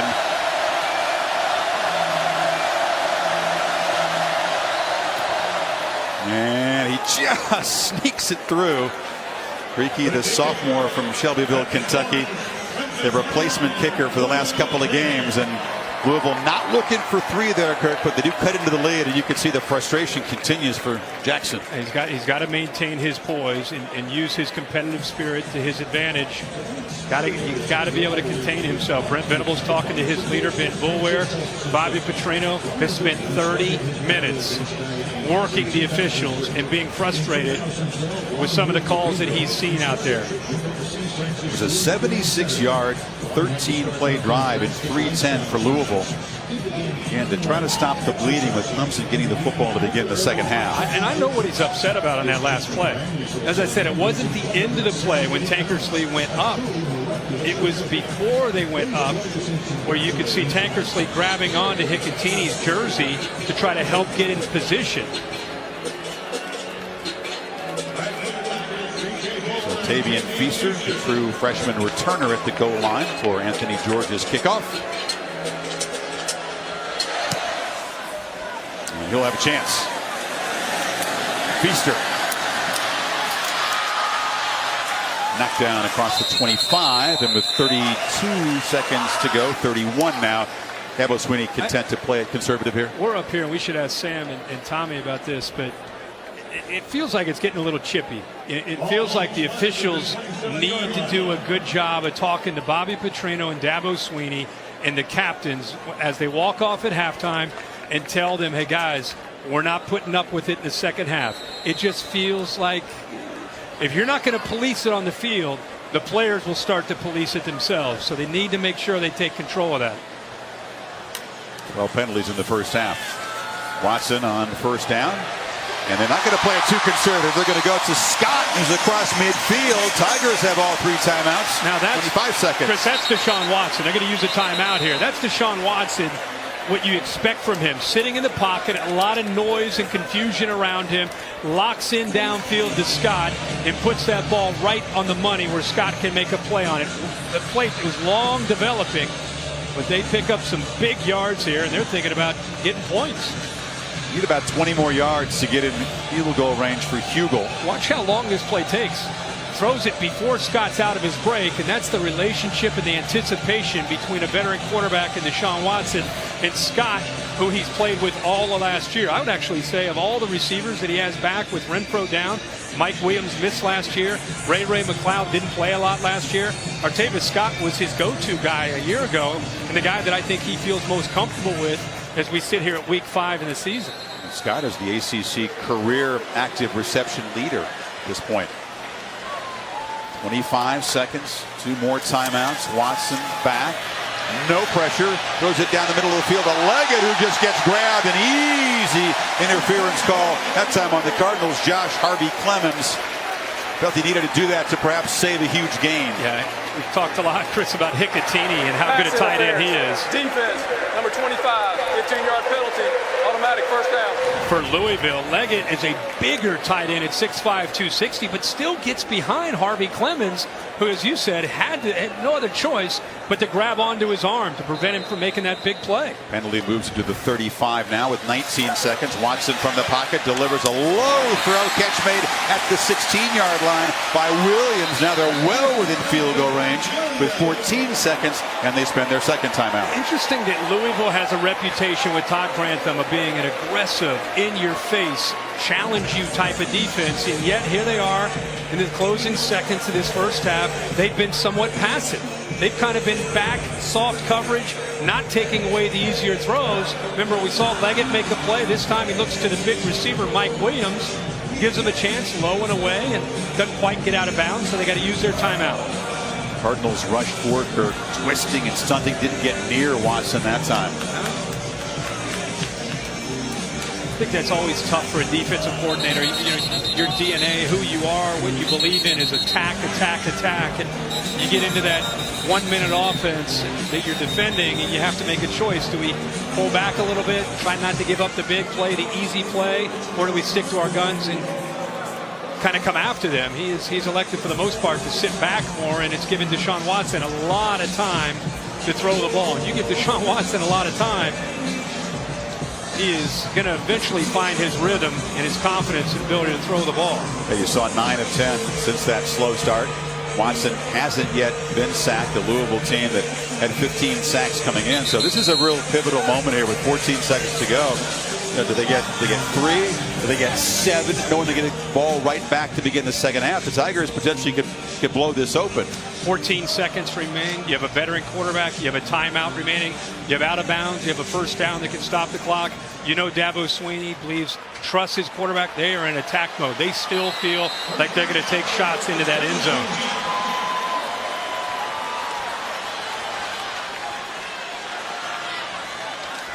They've got coverage back here over top of Mike Williams, try to take him away. Only 3-man rush look for Louisville. And they pressure Watson, who's flushed out, delivers complete inside the 5 to Williams. 9 seconds to play. Well, a great patience. Great job of not giving up on the play by Deshaun Watson and his receivers fighting to get open. And not only that, I said first down and out of bounds, your best friend. They hold on to that one timeout by getting out of bounds there. They still got one to spend should they get tackled in bounds. Great patience by Watson, stepping up, climbing into that pocket.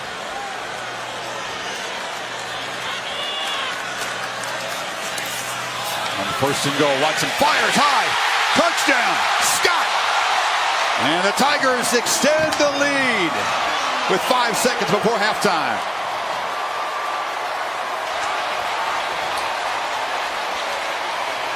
What a drive.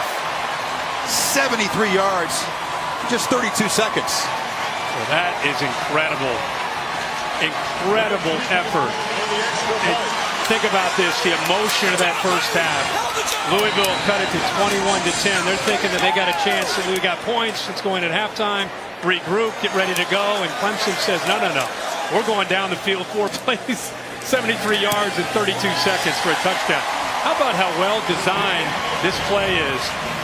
You see receiver from the outside that actually is going to take the defender, and Scott works here and follows him. He actually trails him. See the receiver right here? He's going to occupy the defenders, and that will open it up behind for Scott. And the timing, not hesitating, getting that ball out before 11, D. Smith, the safety, could come over and dislodge the football. Perfectly executed and well designed there by Tony Elliott and Jeff Scott, the co-offensive coordinator. And again, Artavis Scott, who's had a changing role now with Renfro out, makes his first touchdown reception of the season. And the Tigers with a 28-point second quarter. 3 touchdowns within 4:01. And then that touchdown to cap it, and Dabo's fired up. That's great. That was a great picture there. A lot of pressure when you go to a national championship game and you battle the way they did against Alabama, and you return Deshaun Watson, and this offense is going to score 40 or 50 every game. I think they were pressing early. I think they needed a game like this to just be able to turn it loose and play and just be aggressive and have fun. Now a little spooch kick along the ground there, and the Cardinals recovered at the 40 with just 3 seconds to go.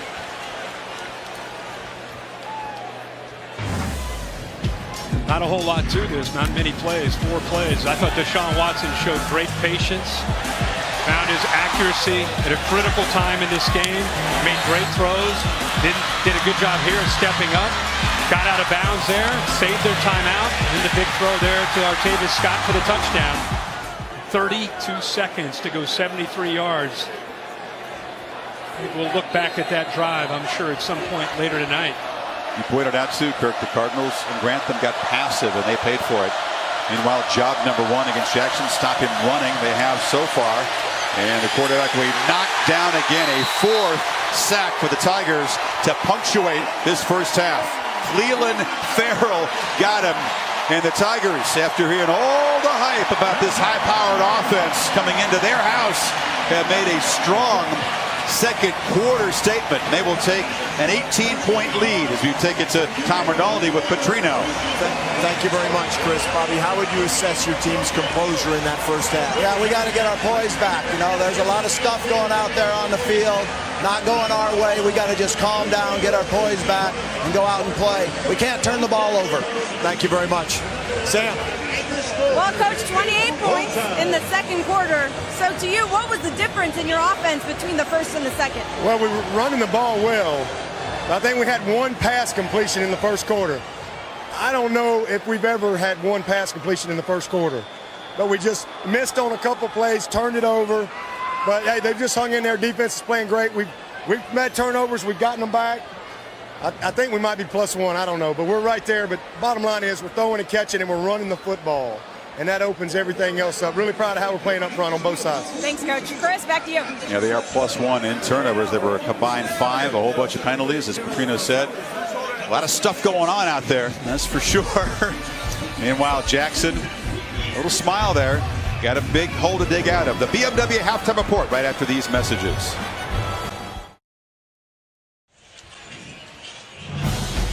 Ready for the second half. This ESPN Saturday Night Football on ABC and a presentation of the ACC on ESPN. Tigers up 18 at the break. It's been a fairly sloppy very chippy, kind of a street fight feel to it, and the Cardinals have lost their composure, and they got to find a way to get the quarterback going. Yeah, they do. And you're right. They do have to come out, hope for a 3-and-out, keep their composure, and keep battling. But I think the first half had a lot to do with Brent Venables' game plan, which was we're going to make Lamar Jackson show that he can throw the ball. We're going to keep him in the pocket. We're going to collapse the pocket when he throws the football. We're going to try to frustrate him. This time only rushing 3, mixing up their looks. They brought pressure. They brought 3 and dropped 8. Here on a little zone read, trying to get a feel for where he should go with the ball. Instead of giving it, he holds on to it. Ben Boulware, who's been harassing him the entire first half, all over him, and able to, I think, continue to frustrate this Louisville offense. And, you know, where do you go from here? You don't panic. You're only down 18. This is an offense that can score in a blink of an eye. I think you go back to getting the ball out on the edges. Get away from that pressure. They seem to have some success with that in the first half. I think that's where Bobby Petrino will try to attack that defense. His defense has got to get the ball back from Clemson. Deshaun Watson, after a slow start, as Dabo pointed out, just 1 for 6 in the first quarter, but got to go into the second quarter. 28 points in less than 8 minutes for Clemson. And they'll try to add to the lead beginning here in the third quarter. This is Feaster. And Feaster picks his way out across the 25-yard line. Our Pacific Life game summary. All the gaudy numbers coming in on the Louisville side. Quarterback with 25 total touchdowns. Didn't have one in the first half. He was sacked 4 times. They had 3 takeaways. Trapped behind the line 7 times by that defense in orange. Up to this game, they've been tackled behind the line of scrimmage 7 times in 4 games. Tonight, in 30 minutes of football, tackled behind that line. What a plan by Brent Venables in a way they have attacked and then getting the ball back to their own offense.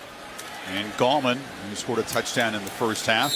He's been waiting for a really productive impact game. He's got 73 yards so far. To Sam Ponder. Yeah, Clemson fans have noticed that Wayne Gallman looks a little different tonight. I was talking to coaches about it when they came back out on the field.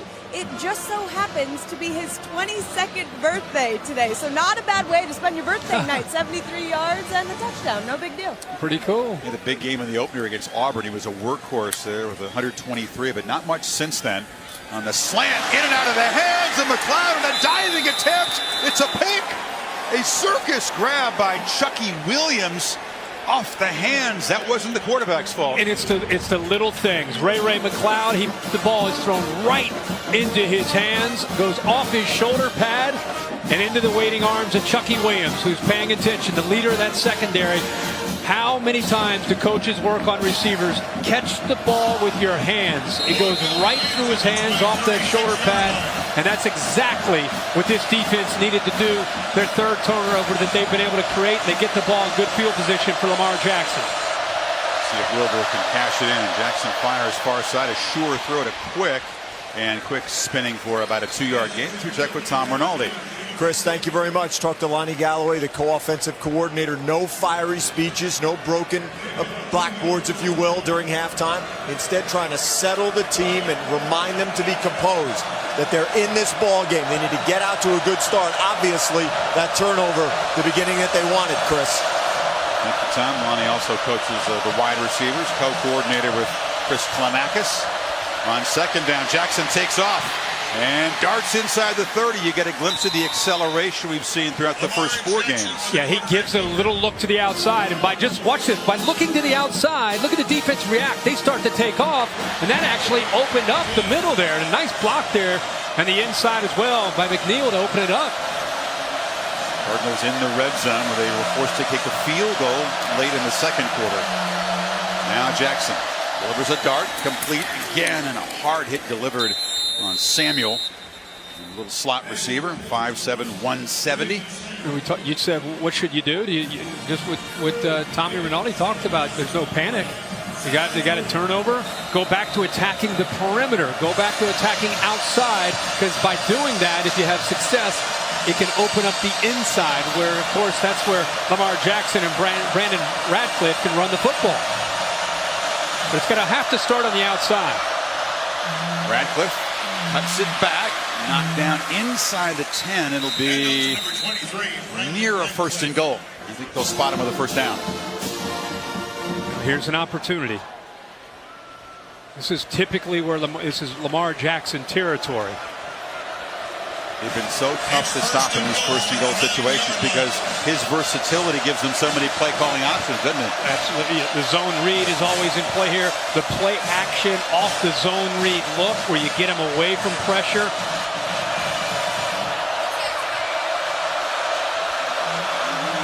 Donovan motions back in. They fake it to him, and tripped up is Jackson. Again, quick penetration. He's knocked down for a yard gain. Bullware helps him up. Now they're buddies. After the chokehold. Maybe the officials talk to him. Maybe they talk to both teams. They try to run Wise move, huh? Yeah. They try to run a power read. Again, quarterback is reading the flow of the defense. He felt he should pull it and keep it, but not many yards there. Here's a 3 tight end look with the power back, Jeremy Smith, in the game. Nicotini, always an option, who's in motion here. Smith, absolutely stuffed. Hit for a loss right in the middle as Dorian O'Daniel filled. It's so crowded on the inside. He's coming from out here in. They say he runs a 4-4 as an outside linebacker. And that time he didn't hesitate at all. Now you're in third down. Now you into the hands of the defense and how they can try to attack you down in this area. This should be a huge win for the Clemson defense if they can force a field goal attempt. Jackson over the middle, wide open. Touchdown is James Quick. They didn't account for the senior leading receiver. Louisville touchdown. James Quick is the go-to guy. I'm with you, Chris. I'm very surprised he's lined up here, and nobody accounts for him. They brought the blitz. Great recognition by Lamar Jackson. Not only the middle linebacker, but the free safety came as well. There's nobody left there, and Lamar Jackson able to recognize that. Keep talking about keep your poise. He sure kept his poise on that play. And Quick raised his hand just in case the quarterback didn't see him. Hey, Lamar, I'm wide open. But a miscue on the PAT. So it's a 12-point margin. And that was a nice job by Robinson, G.G. Robinson. Here's the pick off McLeod's hands, and the diving pick by Chucky Williams to set up a 36-yard touchdown drive. A 3rd and goal. This it'll dart to a wide open Quick. So Clemson has the lead cut in after the turnover, still up by 12. Acrobatic interception produces a short touchdown drive for Lamar Jackson. His first touchdown pass of the night. First touchdown that he's accounted for, adding to that total of 25 that he brought in. And the PAT blocked by the elbow of Carlos Watkins, so a 12-point margin as kickoff is short. And Feaster has a chance. Spun around and across the 25-yard line. It's our all-state good hands play. The kick. The lefty very low. Big Watkins at 6'3", hits the arm up. Comes right through the middle. That offensive line gets penetration.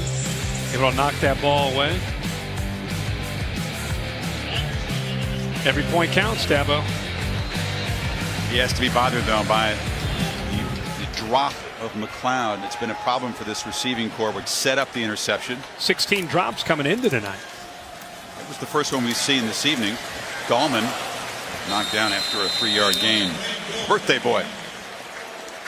Had a great first half. It's an opportunity for Louisville. Crowd is kind of out of the game. Stadium's a little flat. Able to create a turnover. See if Deshaun Watson can re-energize this offense. Straight keeper, and Watson showing some strength. Knocked down just a bit short of the marker. 3rd down. Not only a gain, but as I said, it helps the rest of the offense when they want to go to the outside with a quick pass, the jet sweeps. Anytime number 4 has a good run, that's such a big part, a big piece of the puzzle of this offense.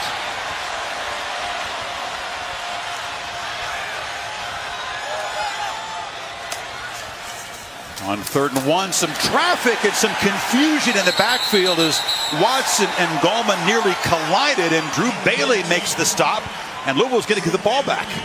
Yeah, I think Drew Bailey gets the penetration. You're right about the two running into each other. It's definitely some confusion with Wayne Gallman. There's Bailey 14 who just shot his gap and beat his man. And look at Todd Grantham's defense. Whatever they said at halftime to say, hey boys, we're not out of this game at 28-10. We get a ball back, we get a stop, we get a ball, we score, we're right back in it. Twice now the Cardinals defense does what they need to do to get the ball back to Lamar Jackson. The dangerous Jair Alexander back deep to receive Teasdale's punt.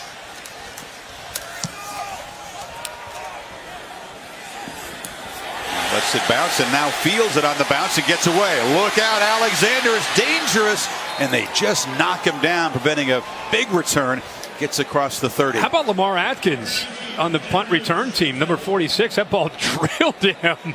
He's very lucky that that ball just happened to land back in the hands of the return man, Alexander. Who was alert to field it. Watch his left shoulder. Boom, left arm. Live ball. Very alert play by Alexander, who then made a nice return. So Louisville back to work, down by a dozen. Saturday Night Football on ABC. Brought to you by Ford. We go further so you can. Goodyear blimp souping on the tailgate scene down there. Give your ground game some confidence with superior performance from Goodyear. Goodyear, official sponsor of the college football playoff. So Louisville gets the interception, the touchdown, the block PAT, but a 3 and out. And now they get the ball back at the 32, trying to chip away at this once 18-point Clemson lead.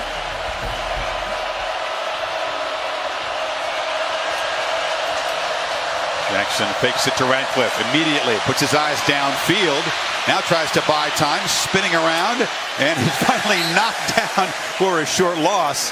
Thought he might escape there. I'm surprised that he doesn't take off here. He's been so trained to be worried about the pass rush. You got people covered. This is Lamar Jackson. I mean, that's 10, 15, 20 yards. Take off. He tripped over his lineman's leg there. Mahoney trying to get away. Everybody cleared out with the receivers. Maybe your best play is number 8 with the ball in his hands. Take off and go. So a 5th sack. On 2nd and 13. Jackson over the middle, threw it behind the streaking Samuel. And now a flag. Couple of them come in. Was the receiver grabbed? It's going to be against Clemson. Yeah, he got in there a little bit early. Holding. Defense, number 15, 10-yard penalty, automatic first down. Neil Petrino had a lot to say about the officiating in the first half. He felt there was a whole bunch of clutching and grabbing and choking. Poor official on that Louisville sideline. He got an earful, and at times maybe Bobby Petrino made the right decision in going after him. But this time it's pretty much a no-brainer. Wiggins is going to get there early. The left arm, he actually turned the smaller receiver Samuel with the contact.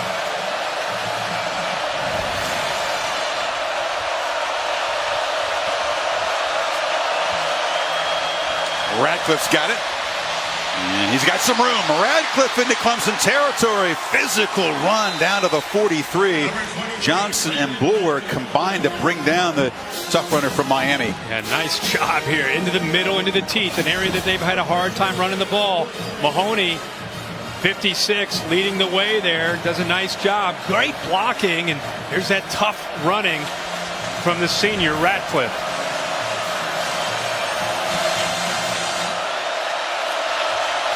For the 18-yard gain. Pass. Again, looking for Samuel and a misfire. Bulwer trying to stay with the small guy. It's a smaller target. Samuel, 5'7", 170 pounds out of Phoenix City, Alabama. You got to put the ball right there to give him a chance.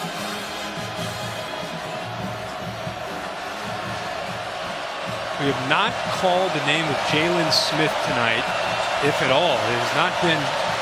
I've not seen much of him. He's a sophomore. He's been a big play receiver, a guy who was averaging 25 yards a catch. One play action. Jackson looking downfield, and that one intended for quick, incomplete. Again, Jadar Johnson in coverage. It'll be 3rd and 10. Plenty of time this series to throw the football. He's back there waiting and waiting for these longer routes to develop, but just great coverage. I'll tell you, I'm impressed with Jadar Johnson. Talk about range. A safety who can cover came up with a big interception earlier tonight. Remember, he was the young man who made the comments about, oh, is that Lamar Jackson? Who's that, number 8? If he hurdles me, I'm going to grab him and body slam him. He said it shouldn't be a problem to contain him. Well, he's playing well tonight. On third down, Jackson flips it complete. And again, it's Hicatini with a crucial catch and a gain down near the 20. His 5th catch tonight. The top of the route. Watch this move into the inside and then back to the outside. Hicatini with this little move, stutter and go, gets the separation, and Lamar Jackson's going to make that throw. They gave him time. A great route by Hicatini, who's had a big night tonight. And they're getting deeper and deeper into Tigers territory. Got 20 on third and 10. Now Jackson again looks to his left, lofts it to the end zone, trying to run underneath it is Staples, and he can't get there. And he got a little greedy there. He had Bonifant in the left flat, wide open, but he wanted it. I think he predetermined his mind there and wanted to go to Staples. Watch Bonifant cut to the outside. He waits and reads that. He's getting separation. That ball's thrown on the money. It's a first down, but I think he predetermined. He was going to take a shot there at Staples down the left sideline.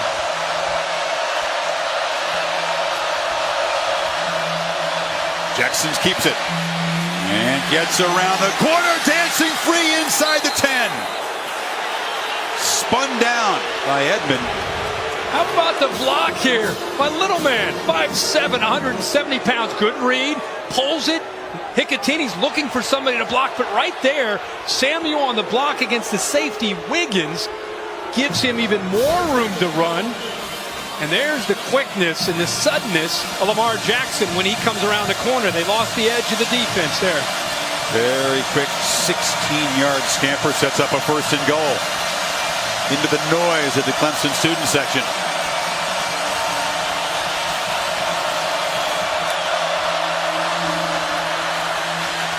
Short gain for Radcliffe to the 5. How big is this next series of plays? Louisville can further cut into the lead. Make this less than a one-score game. Yeah, make it less than a one-score game. Field goal makes it 9 because of the missed PAT before. See those arms of Brent Venables? That probably means attack, attack, attack. But remember, here's the guy right here who they've been trying to throw to. This guy's going to block. Look. Jackson cut down at the 1. It'll be third and goal.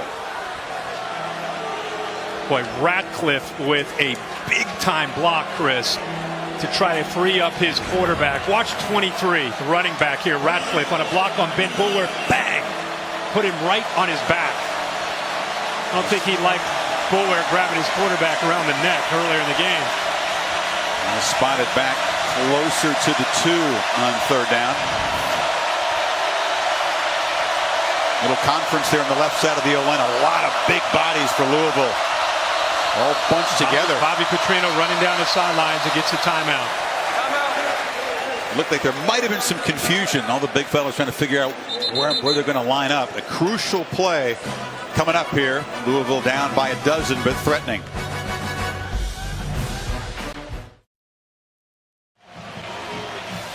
All right, partner, what's the personnel grouping? What's the play call in this crucial third and goal from the 2?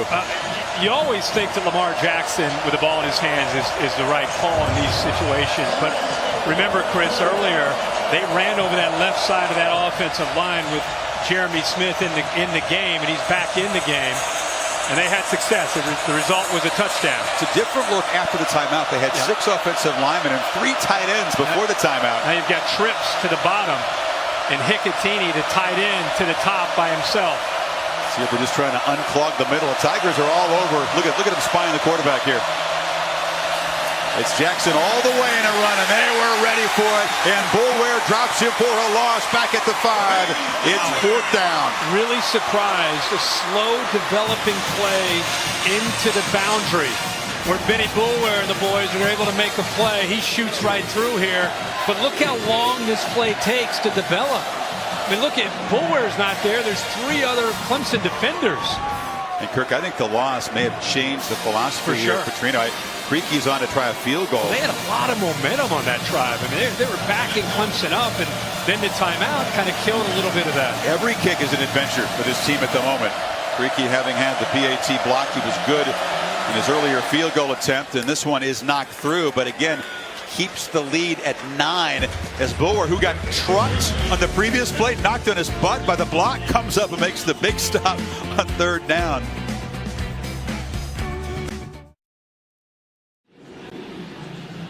It's a good one on Monday night. Sean McDonough and John Gruden in Minnesota. Giants and the Vikings. 6 o'clock Eastern Monday Night Countdown. 8:15 kickoff. Also streaming live on the Watch ESPN app. Minnesota undefeated on the young season. Sam Bradford looking good. Went Creaky to kick it away. Louisville able to climb back in this thing. 9 points so far in the quarter, and Clemson's offense is stalled. Turnover and a 3-and-out. Feaster knocked down at the 25-yard line. This week's AP rankings brought to you by Allstate. Of course, this is one of the 3 top 10 matchups. Looking for a close-up. Most of these matchups this season between ranked teams, top 10 teams, haven't been very close. This one is so far. The Michigan-Wisconsin game was a great old-school throwback kind of game. Where do you move Washington after that impressive got to move them. woodshed? Depending on what happens here tonight, but they're on their way up for sure. That was everybody watched that one. Washington, Oregon next week. Handoff inside, running right into a wall is Dahlman. Stacey Thomas, the linebacker. I said the last series what an opportunity it was for Louisville because the crowd's kind of been taken out of this game. I don't know if the Hayes in the barn for the crowd. The game's over. I don't know what's going on, but there's not a lot of energy in this building. And again, Louisville right now just quietly getting back in the game. Watson rolling out, launches downfield, and it's over the head of Scott. Samantha. Yeah, Herbie, to add to your point about the crowd noise, it's noticeably different down here, which is interesting because talking to some coaches at halftime, they all agreed this was the loudest they'd ever heard the stadium. And one of the guys around the program told me he's been here his whole life and has never heard it that loud. So maybe they just ran out of gas. I don't know. It's quite a statement. It's been loud over the years. Lots of big games in Death Valley. There's that look again. Where's the pressure coming from? They're showing right. Will they back off at the snap of the ball and come from the left? Let's see what they do.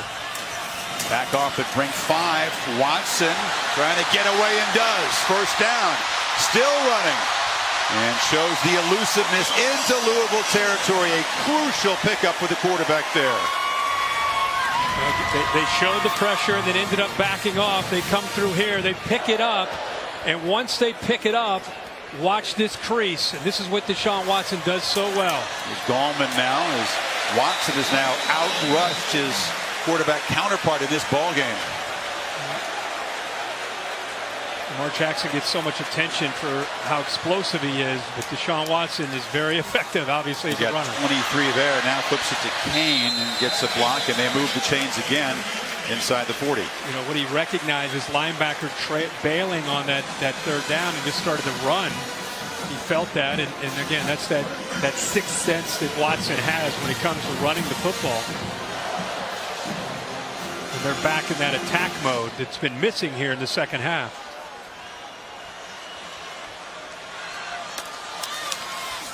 Again, a straight run, evades traffic. Deshaun Watson spinning down near the 20. You said it'd be a huge part of the game plan tonight, and it has been. 18 more there, Kirk. Yep, follows Maverick Morris and his running back Wayne Gallman. Great block downfield also by Richard, the tight end. You can see he's a different guy tonight with so much at stake. Drew Bailey was in on the tackle for Louisville, and he is being attended to. They're looking at that right knee as we check in with Cassidy Hubbard for an update. Thanks, Chris. Number 17 Michigan State coming up. They lost to Wisconsin, visiting Indiana. Both teams 2-1. And Ricky Jones with a 22-yard touchdown catch. Sparty and the Hoosiers all tied up at 14 in the 4th quarter. Chris, Herbie, back to you.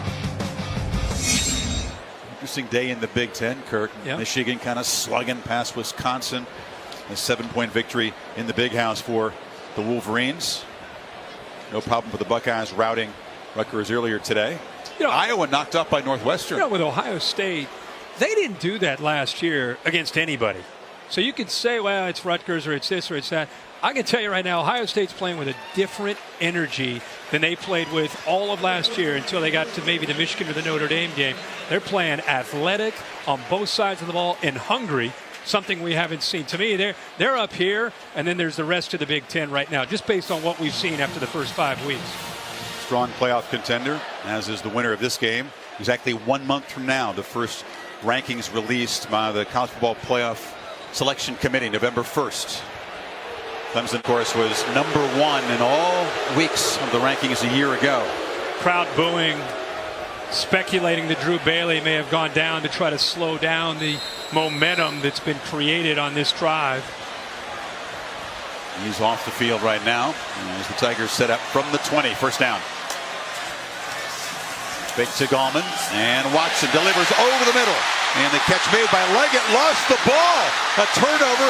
Chucky Williams, who earlier made the pick in this quarter, has got the football. He's still running. Alexander knocked it loose, Kirk. Another turnover. Alexander has been everywhere tonight. Doesn't give up on this play. Actually, it's a really well-designed play by Clemson. But watch Alexander against the big man. I don't know if that ball ended up hitting the ground. Nonetheless, whether it's an interception or a fumble, it's Louisville ball. He runs for a few steps. Yeah, it'll be a fumble recovery.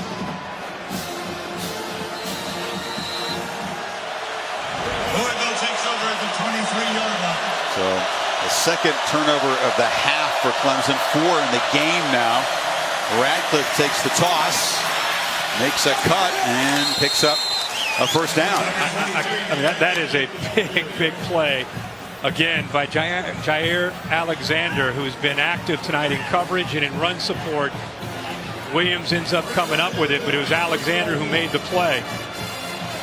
They get the ball. It's incredible. Clemson looked like they were finally regaining this momentum and about to go into the end zone, and Alexander makes that play to get the ball back to their offense.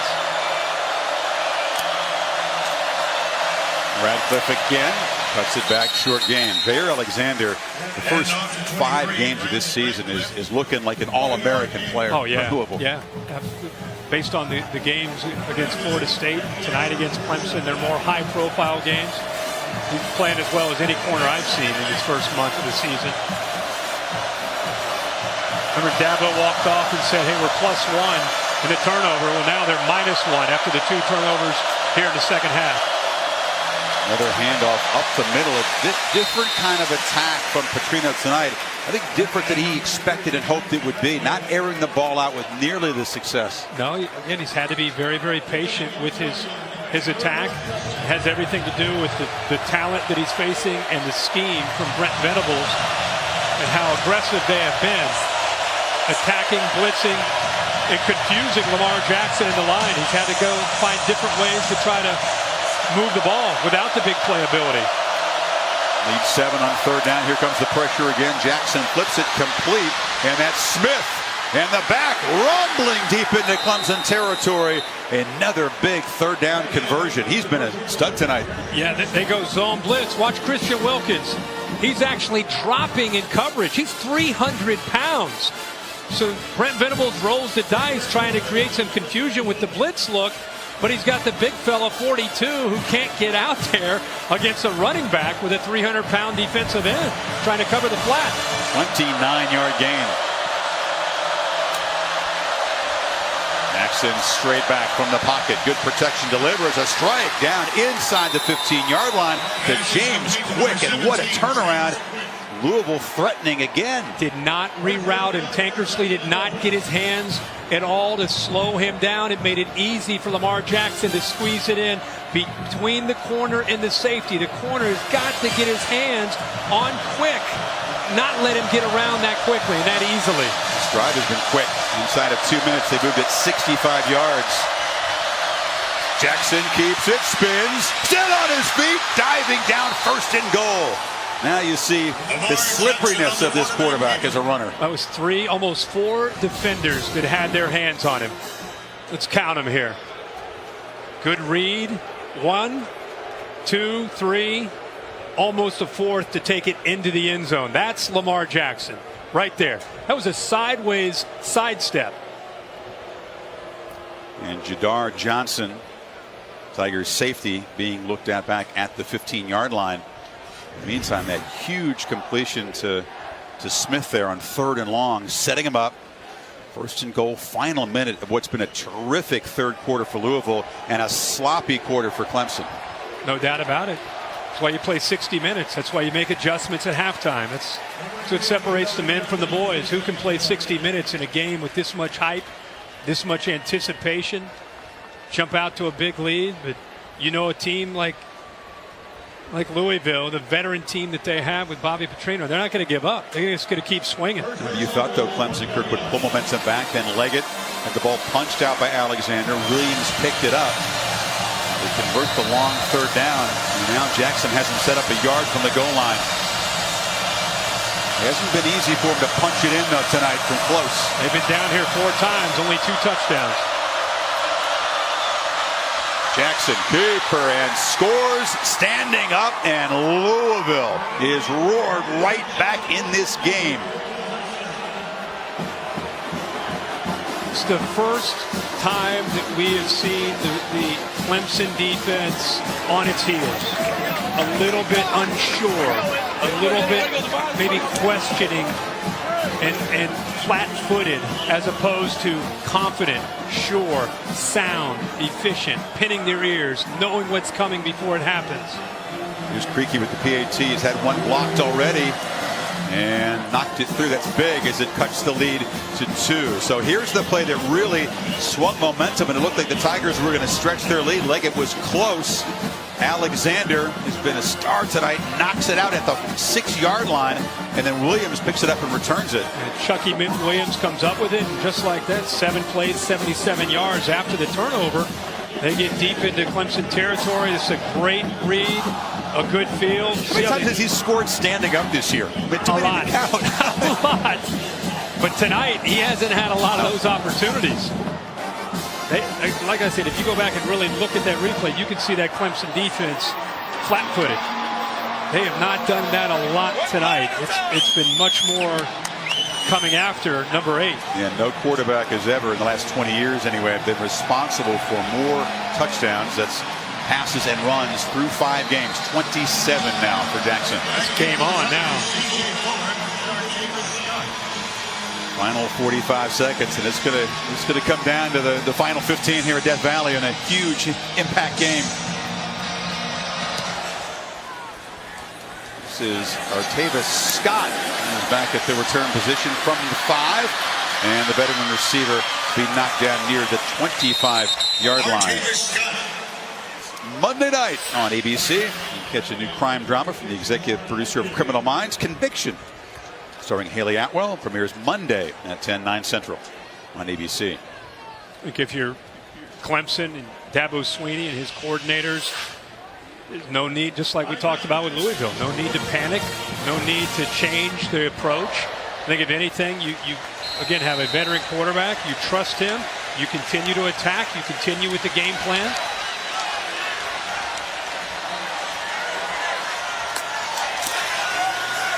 They feed Gallman. He cuts it back, and Gallman hauled down at the 35, 1st down yardage. It's really the first time all year we've seen Wayne Gallman resemble the back that he was a year ago. He was a workhorse week 1 against Auburn, but he's been elusive in the back that went for over 1,500 yards a year ago.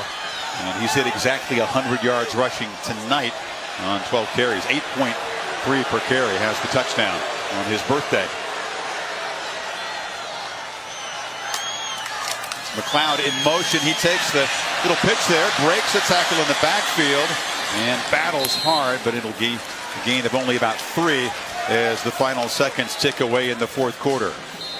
All right, 100 days from the national championship game. 2 teams that feel they're on track for the playoff will battle to the final quarter at Death Valley. Back after this message and a word from your local ABC station.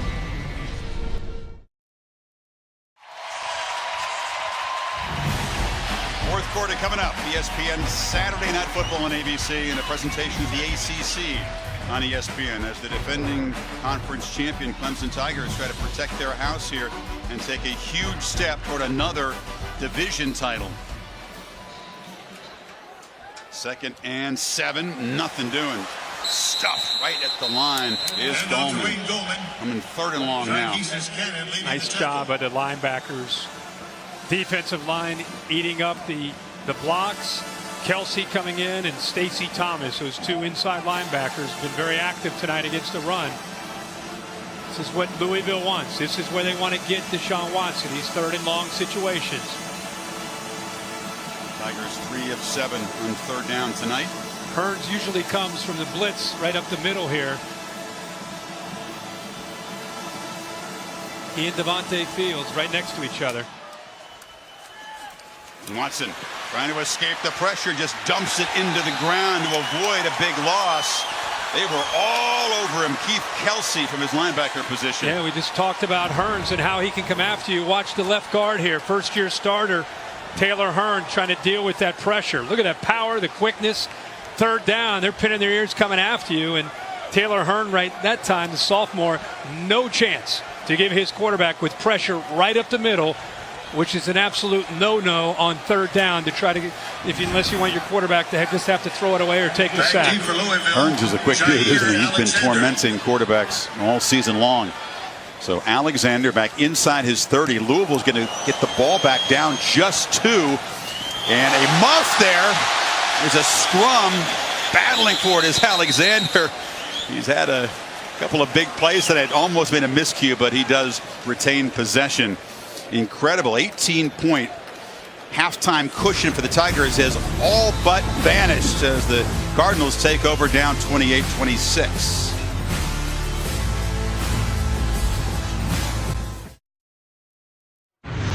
Cassidy Hubbard with your studio update. Michigan State hasn't lost consecutive games since 2012, but in trouble tonight. Mitchell Page with a touchdown catch. He also threw one earlier in Indiana with the lead with about 3 to play. Back to you guys.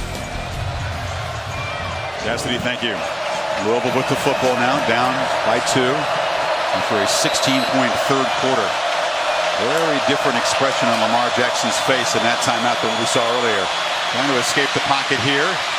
Does get some room, does tiptoe, and then takes a shot, gets out of bounds. Remember, he lost his cool. And they were losing the street fight that was the first half. If they're not trailing all season long, Kirk, wondered how would they respond down 18 at halftime? Very well is the answer. We wondered all week how would they respond in this environment, because you knew adversity was coming, something they've not faced all year.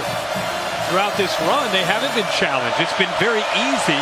We wondered how would they handle this adversity, this crowd, this defense. Boy, they have shown a lot tonight. Jackson flips it. Hicatini's been a huge weapon. They just have not been able to cover him, whether it's been a backer or a DB, and he's loose out across the 45. Good read by Lamar Jackson. There's a blitz there by Ben Boulware, and by reading this blitz, it's just a quick little hot. Get the ball out to the tight end. Easy read, easy throw, 1st down. Louisville has scored in each of its last 4 possessions. Field goal late in the first half, touchdown, field goal, touchdown here in the second half. Jackson wanted to look left, now fires across the middle, and that's a short gain by Jalen Smith near midfield. Got to give, talking a lot about Lamar Jackson, but you've got to go back to the offensive line. It's not as if the plan has changed from Clemson. They're still bringing the pressure. They brought 2 middle linebackers, that time picked up, and finally you get a chance to see Jalen Smith get his hands on the ball. He's usually a big play guy. He got 8 yards there, but that's his first catch. Crowd, which has been listless, trying to get back in and inspire this defense. Jackson takes off, slips a tackle, slips into the secondary, bumped out of the 30, and now you're seeing the Lamar Jackson that lit up college football the first month. Yeah, he is reading the flow of the defense here, and he has the backside guard pulling. Watch the flow here and watch the balls in there. He reads this, and because they go to the outside, they get stretched. He pulls the ball out of the running back's arms and cuts in behind his left guard who pulled around on a power play. You got 18, Kirk, and suddenly Jackson's approaching a 100-yard rushing game. You got 94. Looking to throw on 1st down. A lot of time. Shoots it down the sideline. Jump ball. Karam knocked away. Bonifan was battling Johnson. I think Hicatini, the tight end, tried to make a little move to the inside and back outside, and there's going to be a flag on Ben Boulware. Holding, number 10 on defense, 10-yard penalty. Good coverage there. First down. But where he was looking, he was staring his tight end down, Hicatini, who he had some success earlier on that route. But Ben Boulware locked him up. Boulware has had a terrific game, Kirk. He's had a career-high 15 tackles, 3 tackles for loss, including a sack. But that's a crucial penalty right there. Yeah. Boulware just he is very good in coverage. He does a good job as a leader of this defense. But Hicatini, one of the top tight ends to me in college football, because he's so elusive. He does such a good job with his routes. He fooled Boulware on the move, and Boulware locked him up there, and it's a good call. Because it's downfield, unlike the previous defensive holding call, this is an automatic first down. Right here. He can grab onto the jersey, and you can see the quarterback's looking, waiting for Hicatini to break free, but he just couldn't get away from the hold of Boulware. All the penalty problems in the first half for Louisville. They had 9. No flags for the Cardinals in the third quarter, and so far in the fourth quarter. Clemson's had some, and it's been costly.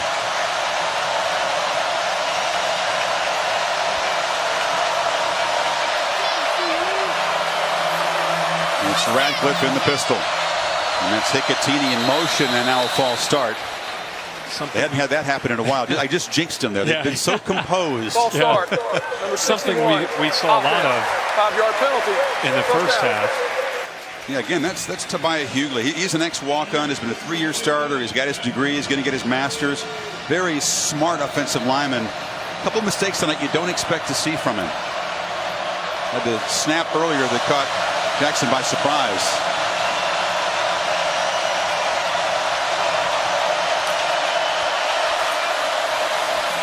Quarterback, keeper, nowhere to run, and dropped for a big loss by Christian Wilkins in the corner, Ryan Carter. This is a misread by Lamar Jackson. This time Wilkins stays outside. Watch, he's reading 42. He stays outside. That's a give read. He gives that to the back. Instead, he holds on to it, thinking he can overcome the size of Wilkins. But Wilkins keeps the edge of the defense and forces it back inside. Good job by the big fella, and a bad read by Jackson. Penalty, and now a 6-yard loss makes it 2nd and 21. Jackson delivers a high ball, again caught by Smith. Terrific catch by the physical runner who fights back to the 22. Good hands. Big guy, and Edmond, 175 pounds, holding on for dear life. Smith is the power back. Look at the hands here. 225 pounds. Edmond, as I said, 175. He's going for the strip. You better grab his legs. You're not going to bring him down. All right, they've been bringing the linebackers, Joseph and Boulware, quite a bit. 3rd and 12, crucial because the field goal game is shaky for the Cardinals. That's a catch made by Staples. It's not a first down, but it's a chip shot field goal if they want to give Creaky a chance to give Louisville the lead here. That was crucial because from where they were sitting before that completion, I don't know. Yeah, and it probably knowing him, he maybe ends up going for it, but feels a little bit more comfortable and confident they have a chance here to take this lead. Evan O'Hara had been the kicker at the beginning of the season. He was lifted in the Marshall game. Blanton Creaky was 1 of 2 in that game. Made a couple tonight. He's had the PAT blocked. This for the lead from 28. Take that, he says. Have all 3 been chip shots, and Louisville all the way back, a 19-zip run to take the lead. Saturday Night Football on ABC. Brought to you by Chick-fil-A. We didn't invent the chicken, just the chicken sandwich. Driving fast in downtown Clemson. SO Club last night. Goodyear providing our aerial coverage. Make every drive a touchdown with superior performance from Goodyear tires. Goodyear, official sponsor of the college football playoff. Did you expect, folks, a 19-0 run by the Louisville Cardinals the way that first half ended? Clemson had momentum. They had the football to begin this second half. pass off of McLeod's hands, the interception, and that seemed to really spark Louisville. Adjustments, and composure from Louisville. Freaky boots it deep, but not deep enough to prevent Scott from running it back. Little hurdle move. Artavis Scott makes a cut and is knocked down at the 30. Well, the last couple of meetings between these two, the only two in their history, have both been close. A couple years ago here, less than 500 combined yards of total offense. Dabo Swinney's team able to just stop the Cardinals after Quick had been tackled inside the 5. They get a big stop. They win it by 6. And then last year in Louisville, Renfro was his first career touchdown. They seem to have things in control. A kickoff return by Samuel brought the Cardinals back in it, but it was Dabo dancing at the end. They win it by 3. And this is the 3rd chapter in this quickly blossoming rivalry. Watson now suddenly trailing by a point in the 4th quarter, hands it off to Gallman, and this Louisville defense has been stout after the break. Todd Grantham has this group playing with some fire right now and confidence. Offense and defense feeding off of one another. Remember, this second half, Clemson did have one drive where they moved deep into Louisville territory before the turnover. A lot of that started with Deshaun Watson running the football. Watson looking to throw. Thrown downfield, and it's intercepted. They test Jair Alexander again, and he makes the quarterback pay. What a night for him. Deshaun Watson just puts this ball up in the air and hopes Kane can come up with it. It's the wrong guy to test. For all the young corners out there, you don't see college corners find the football the way Jair Alexander does. You throw a fade on him, he's not only in perfect position in phase, but he does a great job of looking up and locating the football, and then has the ball skills to come down with it. Man, this guy gets better every single rep you watch this guy. Grantham loves having him on defense. I maybe give him a shot at receiver. He wants to play receiver. Don't let him move from where he is right now. He is You make perfect. a point. He's forced 3 turnovers tonight. 2 picks and a forced fumble. Now Jackson with the lead here. Thought about taking a deep shot, and now escapes, and look out. The sprinter in space. A little dead-legged move, and he's off and running inside the 15. Has this thing ever turned around? This is where he wants to try to get a wheel route down here, down the right side. He's trying to find it, but because it's taken away, now he's able to create. They lost contain. This is just him being him. Finally out in the open space. He gave a little sweetness leg kick there for Walter Payton. Dead leg move, 38-yard run, and Louisville suddenly trying to add to a lead here. This is Radcliffe bouncing it hard inside. Wow, he's still going. Finally the whistle. Louisville is showing a lot of heart, a lot of determination. Clemson, you want to go out there, you want to be a team that can be a national championship team. Watch this little dead leg and a little stiff arm. But Clemson, this whole half, you're waiting for somebody to make a play, somebody to step up and do something, and instead it's been all Lamar Jackson and Louisville ones that's showing how badly they want it. And Jackson has regained his composure. He's been more in character after losing his cool in the first half. He's got it again. Tough run down near the 10. Dexter Lawrence stopped him. It'll be 3rd down. Dexter Lawrence from the outside, and Ben Boulware up in the front sets up a critical 3rd down here. Exactly. How about this play? They need 3. The lead is just 1. Huge difference between 7 or 3 in this possession, obviously. All I know is if you're Clemson, you better set the edge to your defense. You better make sure number 8 can't get to the outside on an option play. He's trying to. No pitch. Gets the edge and scores standing up. You can expect it. You can try to defend it, but it's so tough to stop. Alexander's pick sets up another Jackson touchdown run. You've got to set the edge against number 8. You cannot let him get to the outside, and it is easy for him here. Nobody sets the edge. He walks to the outside, and there's that stiff arm again. That time he gave it to Van Smith. Shows you how physical he can be, even wiry strong, as we say. How about your guy Hecatini, Kirk? He's made 6 catches. He made the block on Boulware to help spring the quarterback. Creek, he knocks it through. That was important as Louisville stretches the lead to 8 and makes this a 26-0 run. Don't go at Alexander the rest of the night if you're Deshaun Watson. Leave him alone. You challenge him, like I said, he's going to find the ball, come up with the interception, great ball skills, and there's Lamar Jackson being Lamar Jackson, and the Cardinals are up 8.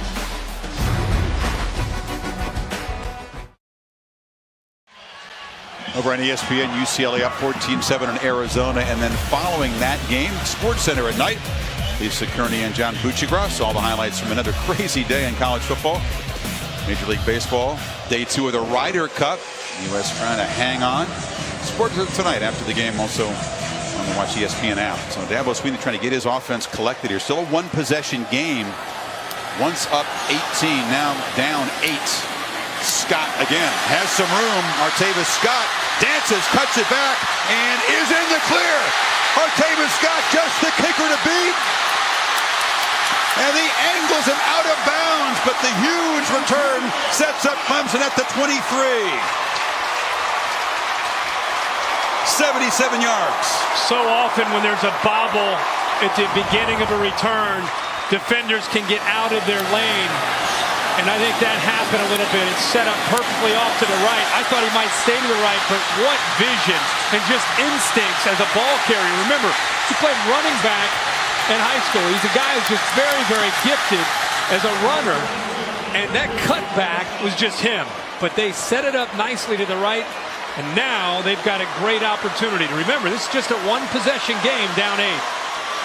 The veteran makes a big impact as a returner. He's had kind of a frustrating season so far as a receiver, and Watson 3 hard-earned yards. Louisville filling the hole there. That was Josh Harvey Clements, who actually hits his own guy. Watch this at the end. He's coming in from the top. Comes in, boom! Actually hits our guy, Jair Alexander. Don't knock him out of the game. Keep him in the game.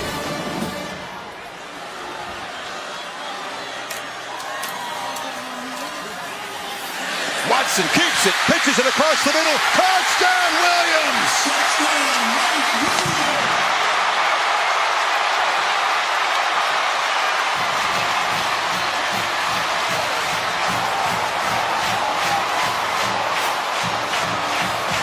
Another lightning quick, massive momentum change on the kickoff return, and now a 2-point conversion for Clemson to try to tie it.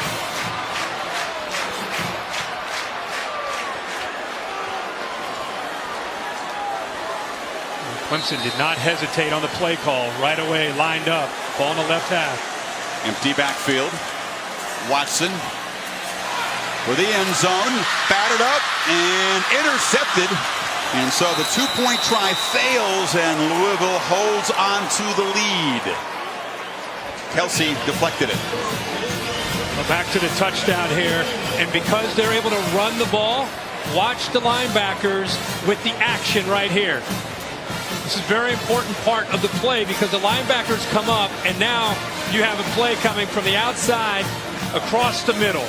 Linebackers froze, made it very easy for Williams to work his way across against Tremaine Washington.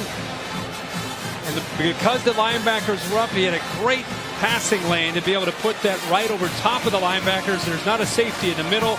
In the blink of an eye, Clemson is right back in this game. They tried to find Williams in the 2-pointer, but Kelsey got that big hand up there. Kelsey read the eyes of the quarterback, but the return by Artavis Scott gives Clemson life.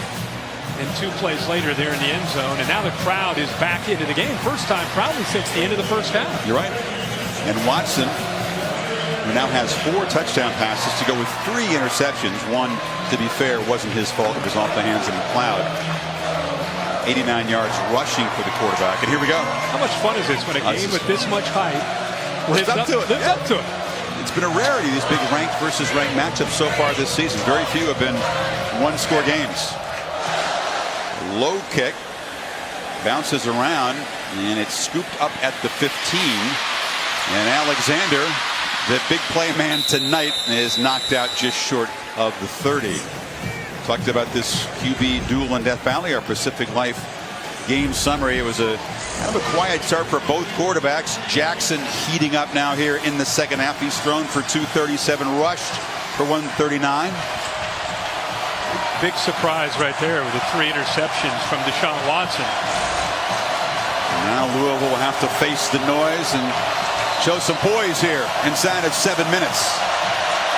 6 straight possessions. They produce points. All 5 here in the second half. First down blitz. They pick it up. And Jackson flips it low and incomplete. Kind of short-armed out there for Staples. Short arm because he felt pressure from Carlos Watkins. Watch him a little move here and comes around. By working his way around, doesn't allow Lamar Jackson to step into the throw. He kind of throws that off his back foot. He had an open receiver, but good pressure. Nice stunt up front by the Tigers defense.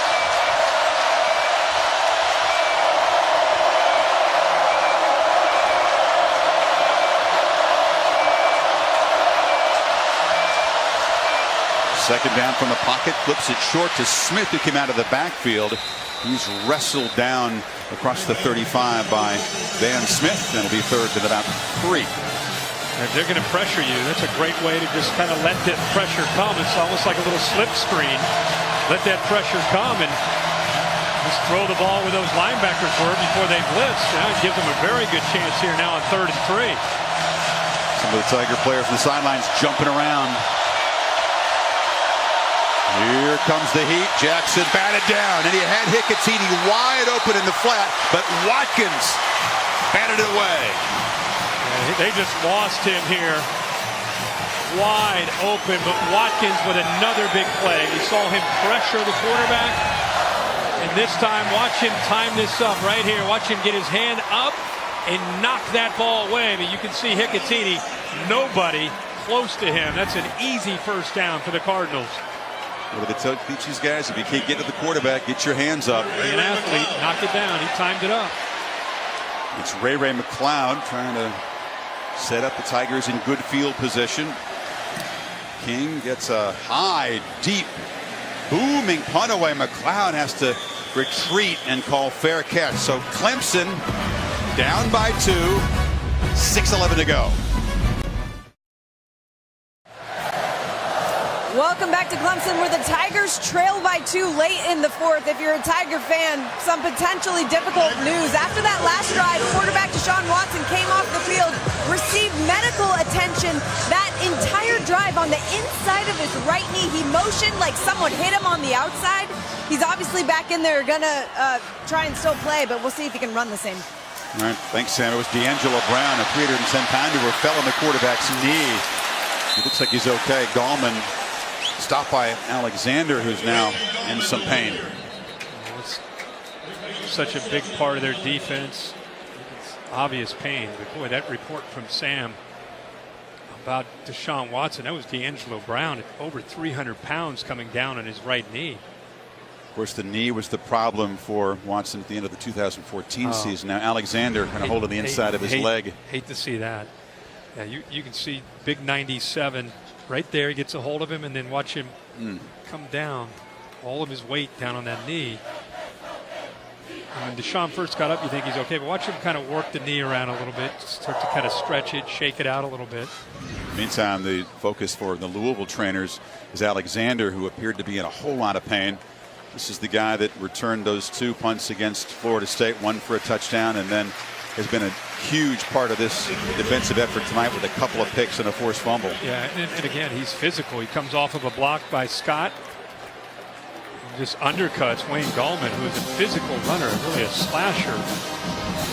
You got Robert Walker, Kirk, number 20, is going to have to step into some very big shoes on that edge. On that. Sean Watson, I'm sure they'll keep a safety over top of him to protect him. And 2nd and 4, they flip it short. They go right in that direction. And the catch is made. First down by Williams. See if they do protect him on that particular play. They did not. They brought a blitz. And the safety who was behind Alexander, who just checked in, he had to cover a man in the slot, man to man. Motion, Gallman back in. Watson from the pocket goes right down that sideline and just juggling attempt by Scott. Incomplete, as they did take a deep shot, testing Alexander's backup. Smart move by Watson. You see a guy that's been standing around, not playing into football. Welcome to the game. We've been playing the game for 3 hours. Oh, he's saying just missed it. Just missed it. Heck of an effort again by Scott, who almost comes up with his catch, but smart by Clemson to go right after him. Good to see Alexander back in the lineup. He's a quick healer. He's matched up on Kane on the top. Watson looks that direction. Now escapes, flips it back low, and it's caught there by Trevion Thompson. His first catch tonight. First down. Clemson in business. Good job there. Again, just patiently waiting. He's not looking to scramble to take off. He's scrambling to buy time and wait for a receiver to break free. It's exactly what happened. Got his shoulders turned and made a good throw. Gallman hammers forward inside the final 5 minutes now. A 26-0 run by Louisville after halftime to take the lead. Clemson stops it with a touchdown. And field goal away from taking the lead here. So much at stake in this football game for these two teams. How fitting that it comes down to the last 5 minutes with the game on the line. Watson steps up and now spins back into traffic, picks up a couple of yards. It'll be 3rd and 6. He does appear to be struggling with that knee that Sam talked about. Yeah, absolutely. Not quite the same aggressiveness when he pulled that ball down. A big 3rd down. He was helped up and grimace was evident.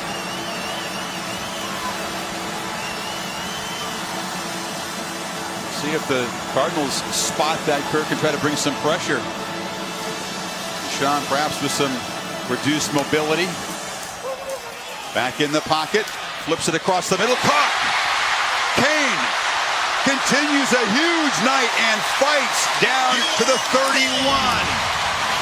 Well, this is a good job. Watch this linebacker right here who bites on the underneath route.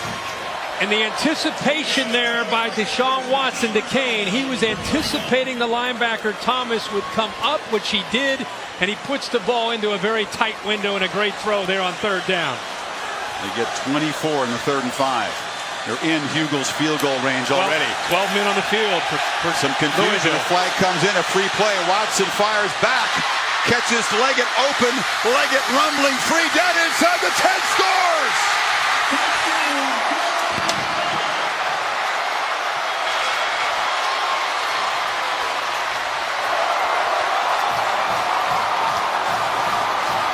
With a free play, Watson took advantage, and Leggett rumbles all the way to the end zone. It had been a quiet night for Jordan until that one. There was confusion from the very beginning on that play from Louisville. The sidelines trying to get the attention of the defense with 12 men on the field, and you'll see in this replay. What a drive, though, Kirk. 8 plays, 85 yards, and 257 with the lead 4. They'll go for 2 again. How about the 3rd down throw on the last play before the touchdown? 24-yarder to Kane.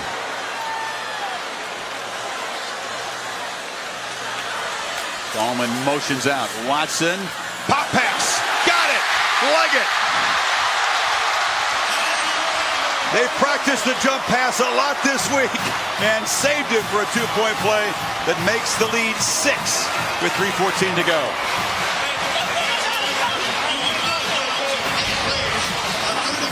Yeah, if you look at this defense, you can see there's confusion. Right now, you already have 12 men on the field. And at some point, Alexander says, all right, I'm going to head out. Now, the play is right here. The tight end's going to delay and then work his way right here. You see the running back cleared out. Everybody's going deep.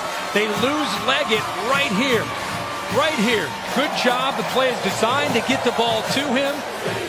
And I'll tell you, Leggett at 260, once he made that catch, he turned in, showed a lot of speed himself.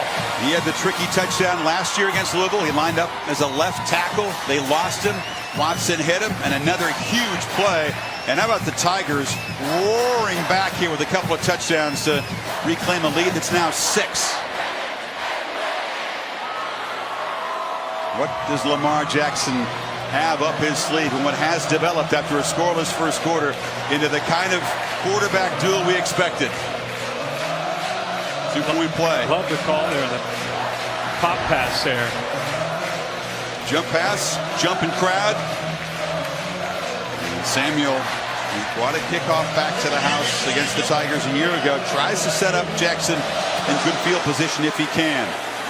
Hugel with a nice kickoff, and it'll be a touchback. AT&T inside access earlier today. You roll out the orange carpet, and the Tigers make that dramatic entrance. After all the emotion, kind of a slow start for both offenses. But a furious finish here in Death Valley. Louisville, 3:14 to work with, 75 yards away.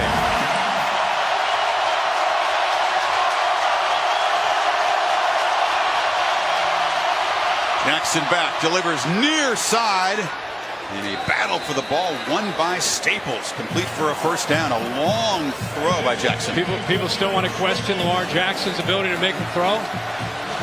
Looks pretty good, doesn't he? Drops back when he has time to throw, throws in rhythm. Good timing there with Staples, who beats his man Marcus Redmond. Pretty good way to start a drive with this building and stadium about to collapse. It's so loud in here. Jackson again. Spinning, escaping, slips and slides his way for an 8-yard gain. Should have been a loss. Absolutely. And, you know, when you're talking about Dexter Lawrence and Christian Wilkins, having both of them having their hands on you in the backfield and you somehow shake them. What a difference. A first down sack or an 8-yard gain. Enormous in this situation. Jackson from the pocket delivers a short pass. It's a first down. Sicatini night by Van Smith. He moved the sticks again. He's had a big night tonight. Looks like he may have to, I don't know if he's cramping or what it might be, but he's going to have to sit out. He is a big factor in this offense. They need him back out there. Trying to get him some water, get him hydrated. The wear and tear of this game beginning to show on both sides. 6 of his 7 catches have been for a first down. And Jackson in the flat. They lose track of Big Smith, and he rumbles into Tiger territory at the 45.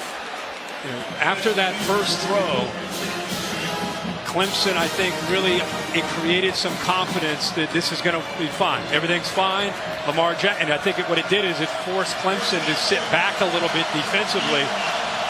And you know at some point they're going to crank back that pressure with the outside pressure and the middle linebackers blitzing. But Lamar Jackson right now from up here looks to be very, very comfortable after watching this defense and their plan and how they're trying to slow him down. 2nd and 1. Option keeper still dancing in the clear. Jackson now shows the power and gets down inside the 30. How about the vision? And watch this linebacker flow. You better be careful doing that with number 8. You start to overrun a play and get too aggressive. He senses that and has the vision to be able to cut back anywhere on this field. And Jackson delivers a throw far side. They use the cushion. Quick makes the catch, and he's knocked out of bounds. The clock will stop with 1:32. And 2 timeouts.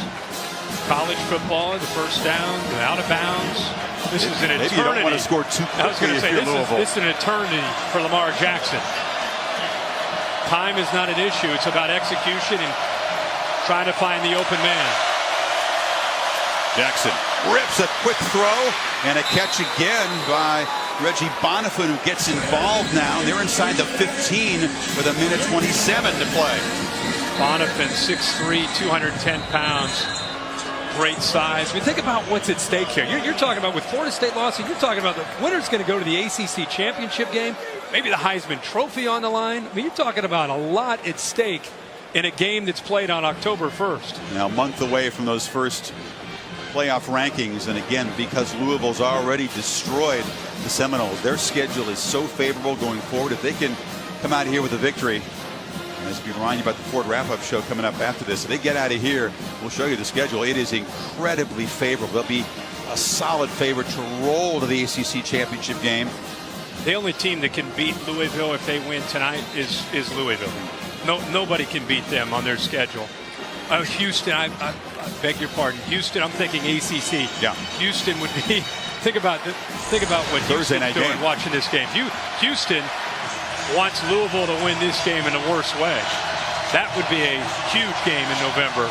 But as far as ACC is concerned, the winner of this game is headed to Orlando in the ACC championship game, in my opinion. Clemson trying to protect this lead. Backed up. Louisville 12 yards from a go-ahead touchdown. Boulware's had a monster night. Can he come up with one more big play? Smith just hammers and tests the middle, and Boulware's there to stop him.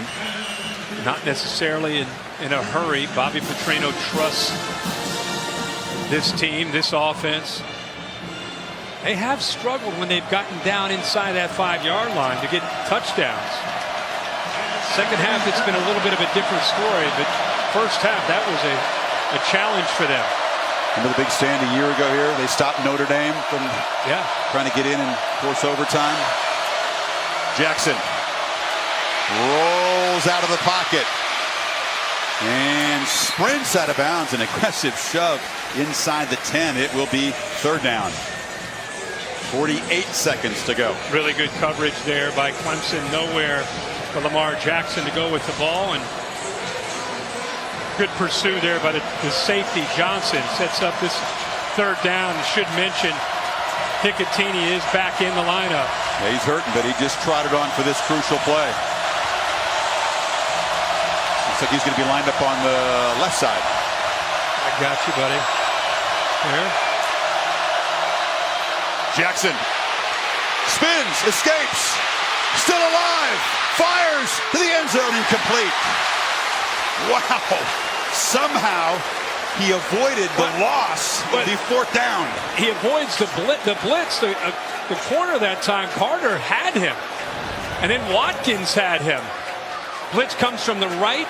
Looks like he might be down. Watkins, I thought, had him. A third defender comes in. There's Boulware. And look how close he came to finding his tight end, Hicatini. Van Smith was in coverage there. There's the corner blitz.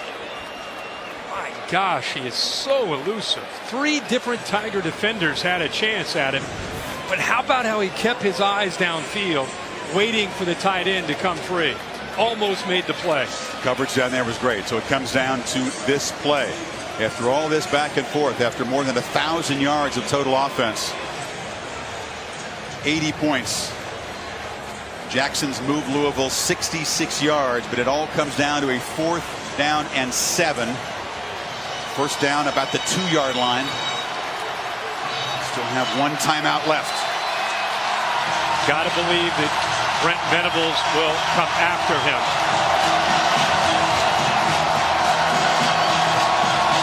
That's where they've had their most success, disguising pressure and coming late. Does Jackson have some magic late?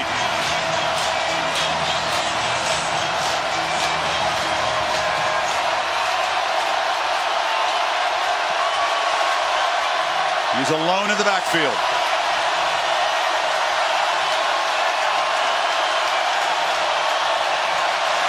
And they showed blitz and got the offensive line to flinch, Kirk. Number 72, offense, 5-yard penalty. That's what we saw a lot of in the first half when the crowd was a factor. The offensive line struggling, anticipating when the blitz is coming and jumping.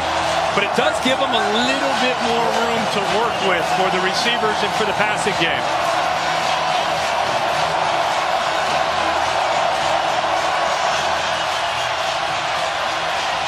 Got to get to the 2-yard line to keep hope alive. Jackson flips it short, quick, works free, fights, spins out of bounds, did not get there. Did not get there, came up a yard short as Marcus Edmond saves the game for Clemson.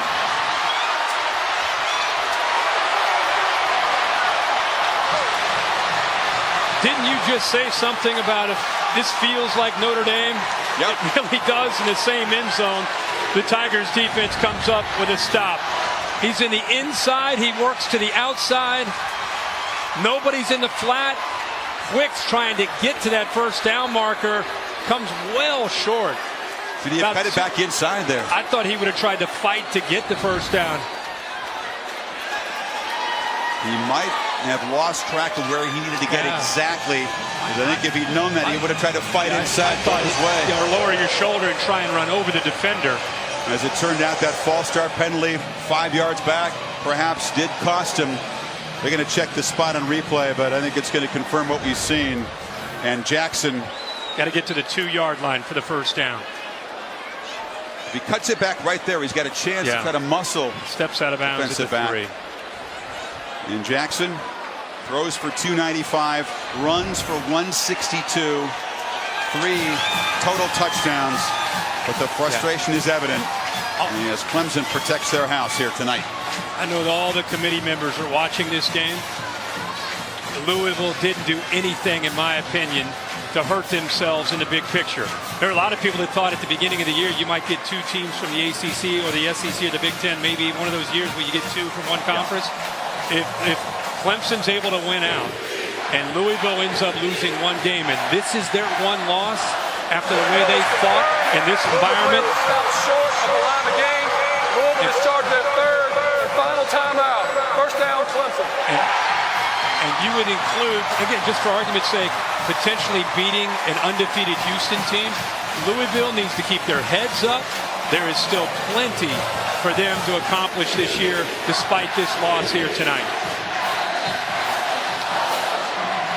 Clemson is a short week. They got to go to BC on Friday.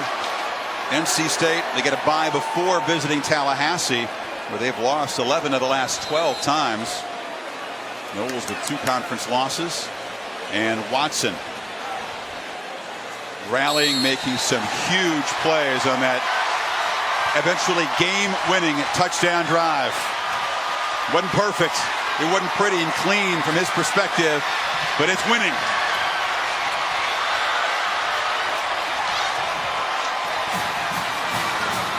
An ACC showdown, a quarterback duel in Death Valley that lived up to the hype and then some. As the sea of orange engulfs this field. A yard short for Jackson and the Cardinals on that 4th down play. Somewhere in that sea of humanity is Sam with Dabo Sweeney. Yes, we got a little security, Coach.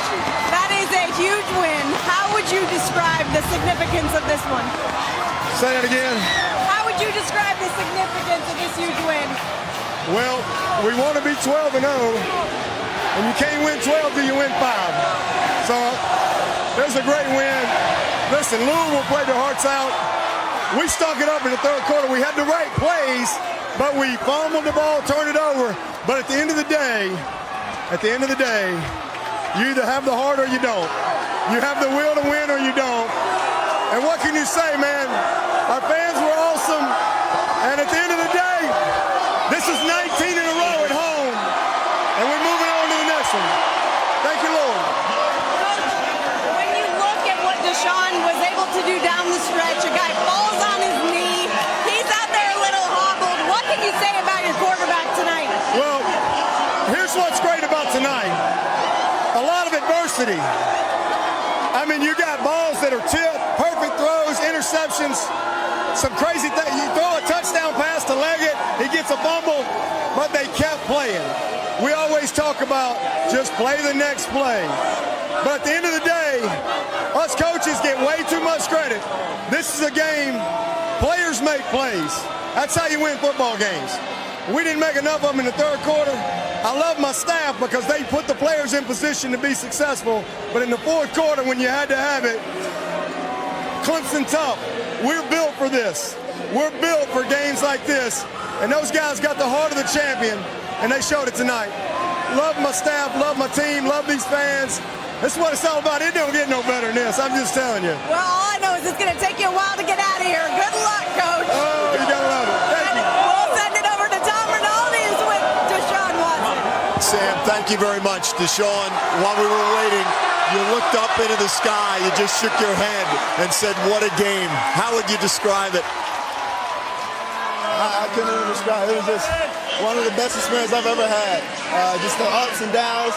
You know, I just love the Clemson fans for staying and sticking with us and believing. I love my teammates and coaches for, you know, sticking together and believing in each other.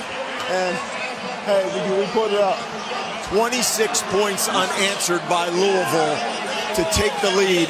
What did you tell your team? We're going to win it. Just believe. What was the game winning? All the guys believe. They came up to me and said, let's be great. And that's what we wanted to do. So everyone just, you know, was on their P's and Q's. Everyone stayed true to themselves. And we drove down and got the touchdown. And, you know, we made plays. Like Coach Sweeney said, you know, players make plays, and that's what we did. We saw the hit that you took on the inside of the right knee. It was clear that you were in pain deep into the fourth quarter. What's the state of how you're doing physically right now, and what did you have to overcome? Oh, I'm good. You know, I'm a soldier, so I'm gonna play through it regardless. But you know, I'm fine, nothing serious, and you know, we're just gonna celebrate tonight and then get ready for Boston College. Finally, Deshaun, there was a great deal of talk about the quarterback on the other side. He got a tremendous amount of attention. What did you show folks tonight? Oh, you know, Deshaun Watson's still here. You know what I mean? We have our ups and downs, have adversity, still getting things clicking on the offensive side, but you know, you got to give props to Lamar. You know, he's a great player. He's a hard worker. You know, he didn't quit to the very end. And then, you know, Louisville's a great team. So, you know, give them props, give them credit. You know, it's a hard-fought battle, but, hey, Tigers on top. Congratulations on the win, Deshaun. Thank you. Chris? All right, Tom, thank you. Props to Lamar Jackson, indeed, as he walks off disappointed. But as you said, Kirk, this loss does not knock Louisville out of the playoff consideration. Not the way this happened tonight. The All-State bus presenting this week's All-State street cred. Yeah, well, we waited because there's so many good games today to find out the team that had the most impressive performance. You, of course, have North Carolina, you have Tennessee, but tonight it's Clemson, 42-36, top 5 matchup. Two teams that did not disappoint. You can see what the defense, Deshaun did, and 19th straight home wins, so they're definitely deserving. That's a school record for home wins, and it's also the longest streak in the country because Florida State lost earlier today to North Carolina on that late field goal. And the fans, many of them making their way up the hill. The Tigers ran down to begin this dramatic evening as Watson is congratulated. It's a short week. He says he's okay. He says he's a soldier. No doubt he's right about that. They have to go to Boston College, which can be a difficult defense at times. And again, it's just a Friday night game. So with what's happened to Florida State right now, especially with their defense, a couple losses, the winner of this game's in the driver's seat, and you got to believe Clemson, unless they implode in a game, they have a great shot to get into the ACC championship game now, and eventually, ultimately, their goal of being one of the playoff teams. But as I said earlier, Louisville is not out of it. They have a great opportunity to kind of regroup and play the rest of their conference schedule. And how ironic the Louisville-Houston game, there will be a lot at stake if those two teams keep playing good ball and match up later in the month of November. But this was a classic, an instant classic, and just a fun game to watch. Good news for the Louisville perspective. They had a bye to kind of rest and recover from this game. They're going to need it. Yeah. Cardinals play their hearts out, but the Tigers are stout at home as always, and their stand on fourth down stops Louisville a yard short to preserve a classic 42-36 victory here in Death Valley. You love it when your showdowns live up to the hype and more. This QB duel in Death Valley get out to a slow start. There were some mistakes on both sides, but both Jackson and Watson showing a ton of heart to fight through adversity. And Clemson survives to stay unbeaten 42-36. We hope you enjoyed it as much as we did. Tonight's game was produced by Bill Bonnell, directed by Derek Mobley, on behalf of our entire talented, dedicated crew down here in Death Valley. For Chris, Kirk, Tom, and Samantha saying so long. Ford Wrap-Up Show is coming up to Cassidy Hubbard.